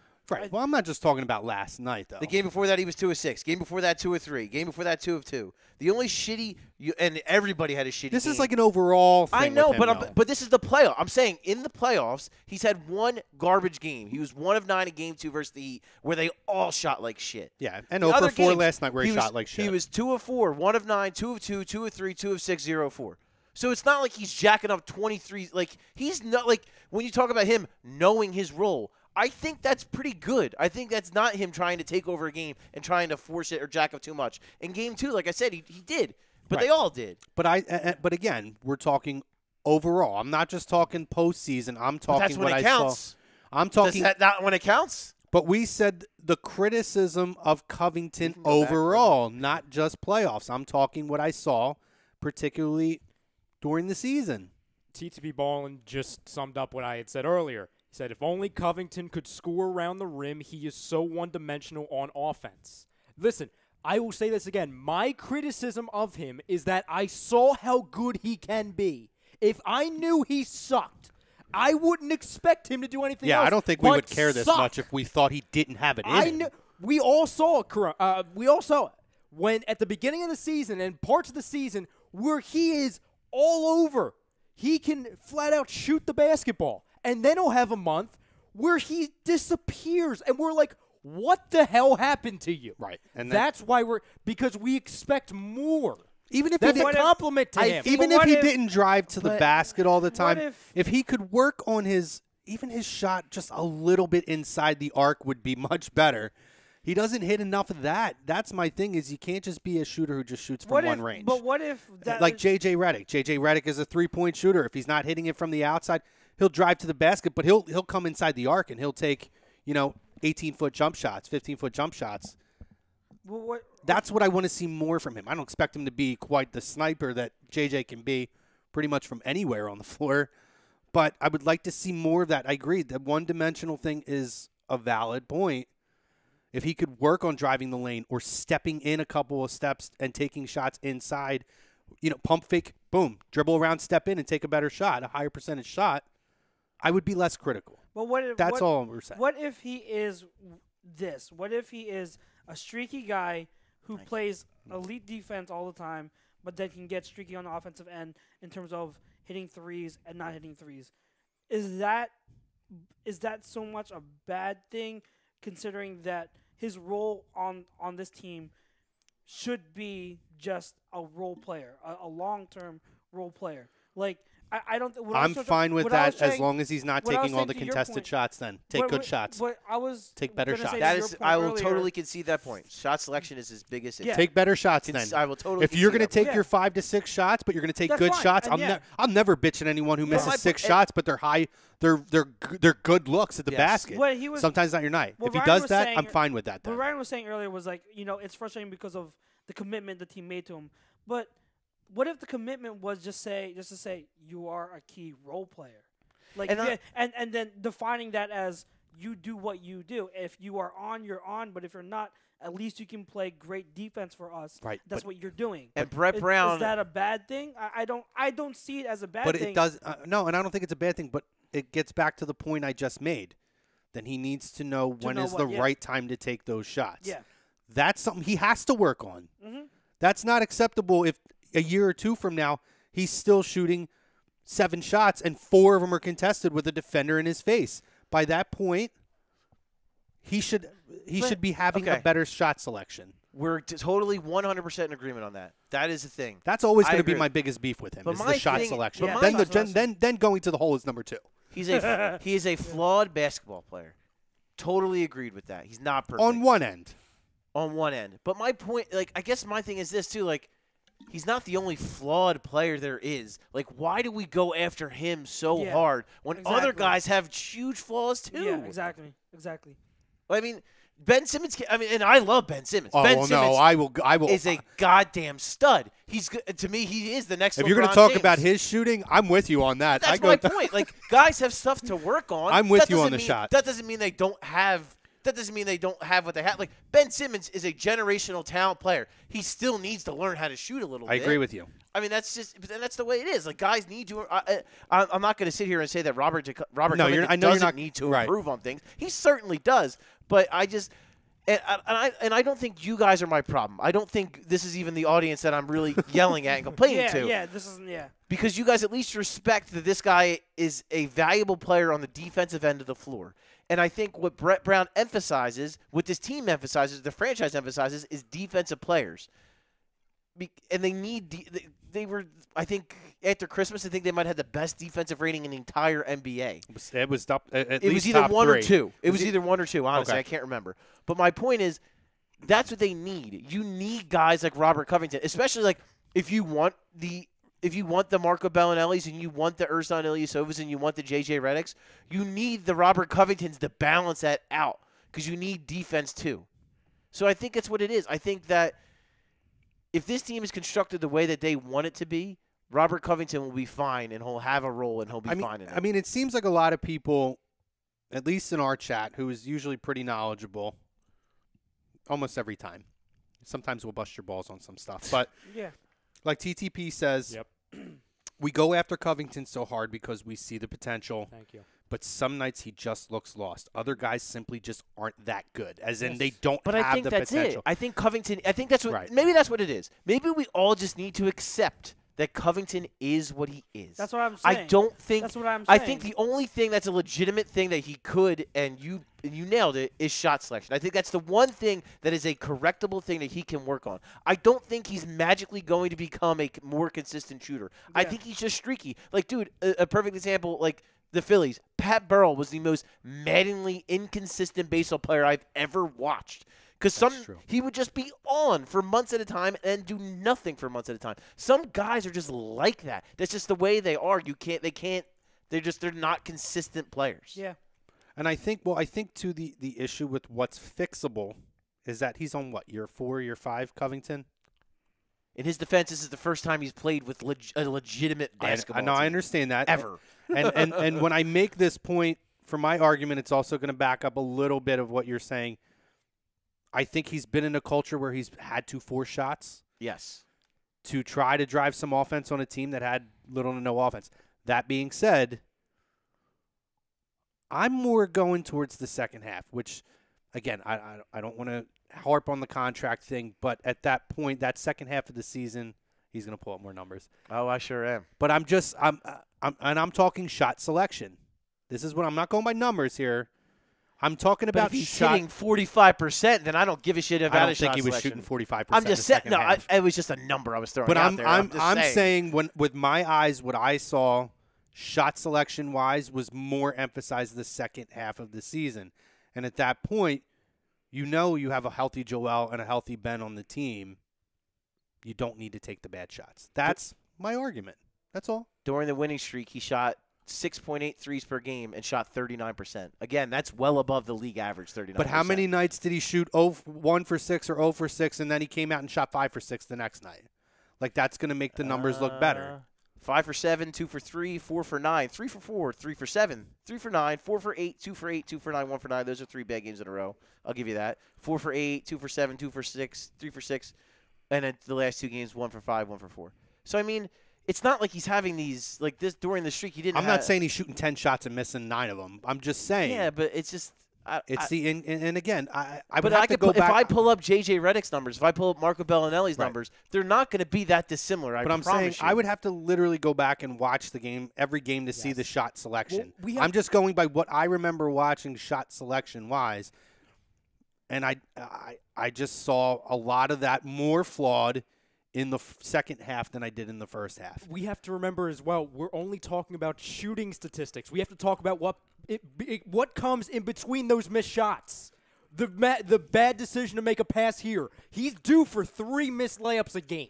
I mean, that's just the layups drive me nuts. Listen, we have to talk about the entire picture. We can throw the stats with shooting all over the place. That's fine. He doesn't turn the ball over a lot. No, he no. really doesn't. But again, well, especially when you're playing next to Ben, who turns it over like 5 or 6 times. Listen, I got obviously creating plays. He also rebounds. I've gotten 3 text messages. Yeah, he's not bad with that. I've gotten 3 text messages in the last 25 minutes, all of them saying I'm being too picky. And I will say again, when you're in a position to go after a championship and you have to play the likes of a LeBron James to get there, or a Houston, or a freaking Golden State Warriors, I'm sorry, you have to be picky. And if Robert Covington is our sacrificial lamb to where we're saying, okay, he's the one guy we're going to pick on, okay, all right, that's fine. Because it shows the potential of this team. We're not going to pick on Ben because he's a rookie, and we know he's going to be a generational player. Embiid is he's a freak. We're not going to pick on him. And we do pick on him when he doesn't go low. When he tries to be a straight-up three-point shooter, I think he drives a lot of criticism. Dario, he can do everything, in my opinion. And, yes, we criticize him. I don't think anyone on this team's above criticism. I think it comes down to Covington the most because he'll go from showing that he can be a legitimate role player for a championship team. The next night, he'll be lost looking like he doesn't even know if he's an NBA player. I don't know. I think the only bad, so he shot poorly in Game 2 of the Heat series, but he was fine defensively. The only really bad game he's had in the playoffs was last night. Yeah, that was a bad game. And this is his first time in the playoffs, so that says a lot. And this is also, again, as we talked about, this is the first time he's surrounded by legitimate NBA talent ever. So I mean, I think He's still I young. think just like I think this whole team in general, They're all still young. they're all still young, and they're all still learning still how to play. To me, I'm still astonished they won 52 games. When you consider everything, when you consider they're playing a rookie, when you're a second-year player who's only played 30 games in the NBA, when you have all these guys who were playing together for the first time, when you pick up a Bellinelli and an Ilyasova so late in the season, when you're able to add all that, it's amazing that they have accomplished what they've accomplished so far. Like, I think no matter what happens from this point out, they've already overachieved in my eyes. Mhm. And it's no discredit to the talent, because there's plenty of talent on this roster, but and it's just pieces. It's pieces that are still learning how to play together, and I think Covington still is a part of that. I still think he doesn't. Not to say he doesn't know his role. He clearly knows his role, but I still think he's learning how to play with these other guys because they just haven't had that. I'm not saying he should go anywhere, by the way. No, I think he no one definitely said has that. And like I said, I it's a think very clear defined role. for on most this of this team. yelling I'm doing, I don't feel like I'm doing it at you guys. I feel like I doing feel like it- you're yelling at me. Well, that's that's I'm very hurt over here. I am #offended over here. So- hashtag offended. So we have a question here. Let's make this the last I was topic. gonna say, this is going to be a good one. Well, we started talking about it earlier. Yeah. Question is, who do we bring in? Do we bring in Bron, Kawhi, Oh. or Paul George next year? Who do you want, and what do you realistically think will happen? I guess I'll start it, and I probably, for most of us, will have the same ranking. Kawhi's on the bottom of my list, not talent-wise. You got to give up too much for Yeah, him. you'd have Correct. to trade At for him, least Markelle Fultz in a draft pick, more than likely Sarge. If I could No, trade don't want trade him to- if I don't could do that. trade No, Fultz Sarge. and a draft pick for him, I'll do that in a heartbeat. That's Yeah, I not do enough. Not even a question. That's not But if you're enough. asking me for Dario Sarge, which Paulie made the great point earlier when we were in our break, he is a Spurs type of player, and Fits I'll him let Paulie harp on perfectly that there. even more. No, they're going to want him. There's no doubt that they're going to want him, plus probably a first-round pick, future first-round pick. I'm good. But it's the question of, do you want the greatest player in the world, who I think could still be a fantastic fit here, or probably the most logical choice of specifically who's going to slot best in the team? I want LeBron. That's what I want. You don't turn down the best player in the world. I don't think he's going to come here as a cancer. LeBron is seemingly now in this part of his career running 2-year deals. I don't think he's going to command a long-term thing. I think he respects what's being done here, and I think he would be wonderful for Ben to have that first-hand tutelage day in, day out. You want him to learn how to take a shot? I think LeBron will teach him how to shoot the basketball. But best fit as in, can we compete for a championship without question, or puts us on a Golden State level next year? I want Paul George. I'm good Interesting. With, yeah. I want Paul George, and I want J.J. Redick back. I think you're going to be, especially you, Chrome, and I know JT will be very surprised because him and I have gotten in many arguments win. about this. Cavs won. Cavs win. Are you Cavs. celebrating that? Cavs Yeah. by 1 point. I like LeBron. Why? You What? like LeBron on the Cavs? You'd I just like LeBron. Okay. I would have. The Raptors look pissed about something, though. This might not be over. No, they're arguing with something at the end of the game. Oh, great. No, it's fine. Another controversy in the NBA. They're pulling the camera out. Go ahead. Are they really? Yeah. So it might not be over. My 1, 2, LeBron 3 seems like it ranking is actual. I think is different than the Sixers 1, 2, 3 ranking. Okay.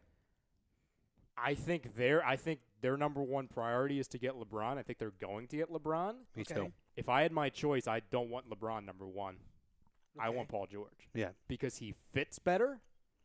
I think we could go further with him immediately. Mm-hmm. And I think it would be more of I'll call it a process with LeBron on this team. Yeah.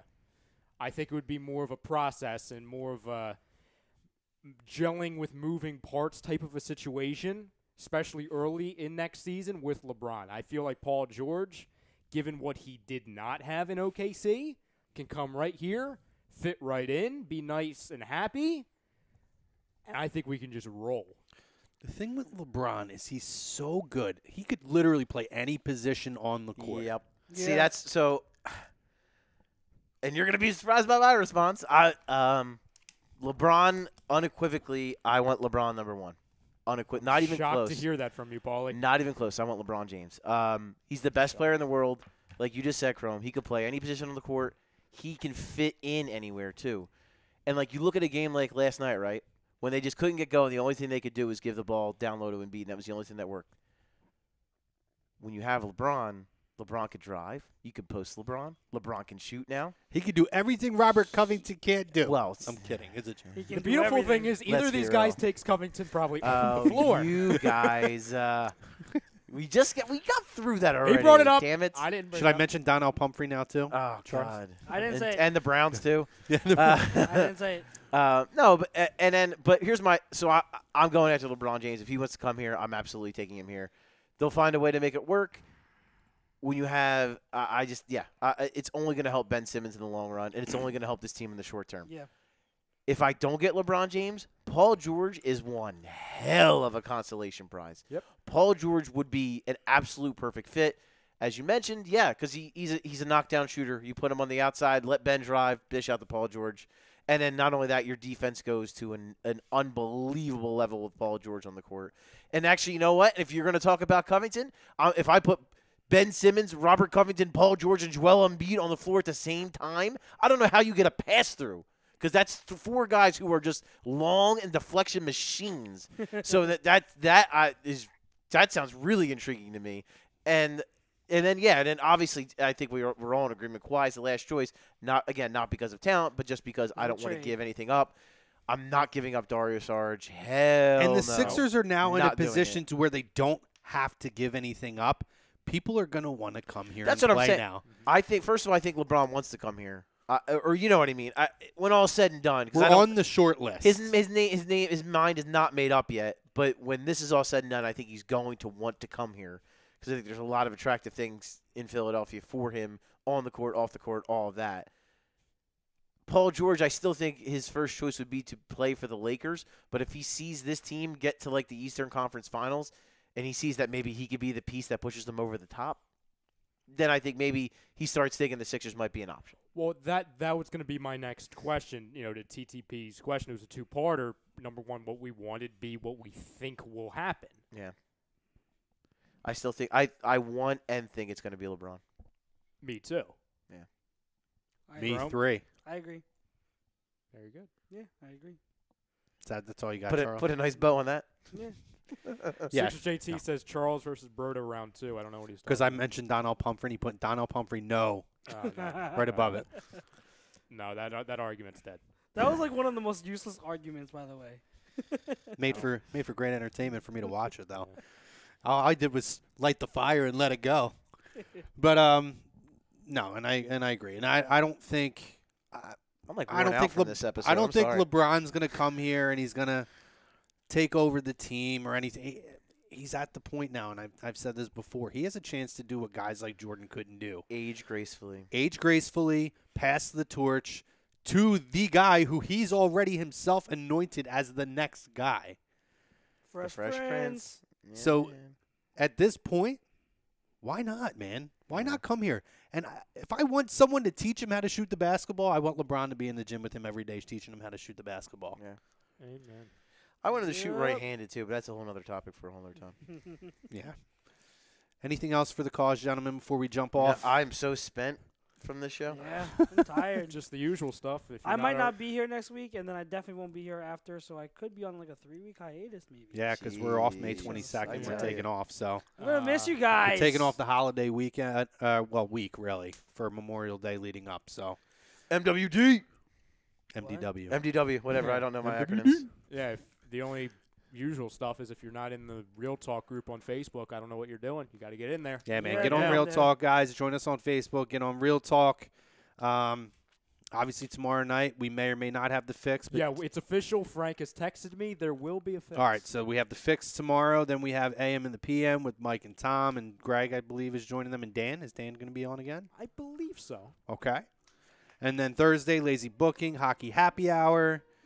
We're off on Friday. Yes, this is going to be a part of the thing now when we start going on rants. I love it. Off on Friday and Saturday. Sunday, AM, agree to disagree. Jesus, I'm already screwing shit up. And then Monday night, we have the Sports Hounds. So, and obviously, guys, you have us on Tuesday nights. So, thank you for joining us. Great talk. If you were on YouTube, Facebook, Periscope, wherever you joined us, hope you enjoyed it. We went a little OT this week. A 3 little. hour show. 3 hours. 3 hours. Holy shit. That's what happens when you We've get got Paulie. the When you get stamina. Paulie fired up. That's one of the first times I think in A2D radio. Wow. I can't remember the last time it happened. Oh boy. Well, anyway, thank you guys for making it a very lively chat and show. Man, YouTube was on fire tonight. Thank you to Scanzano Sports, sponsoring the poll question. Stream Smart, Gibson Mayer LLC, our certified public account. Make it yours. Gibson Mayer, GibsonMayer.com. The music's throwing me off now. Live from the BMW of Atlantic City Studios, BMW of AtlanticCity.com. We got the Bro Doe over there on the ones and twos. Chucks, Paulie, Chrome. Thanks for joining us on Birds of a Feather, guys, on A2D Radio. We'll check you guys next week.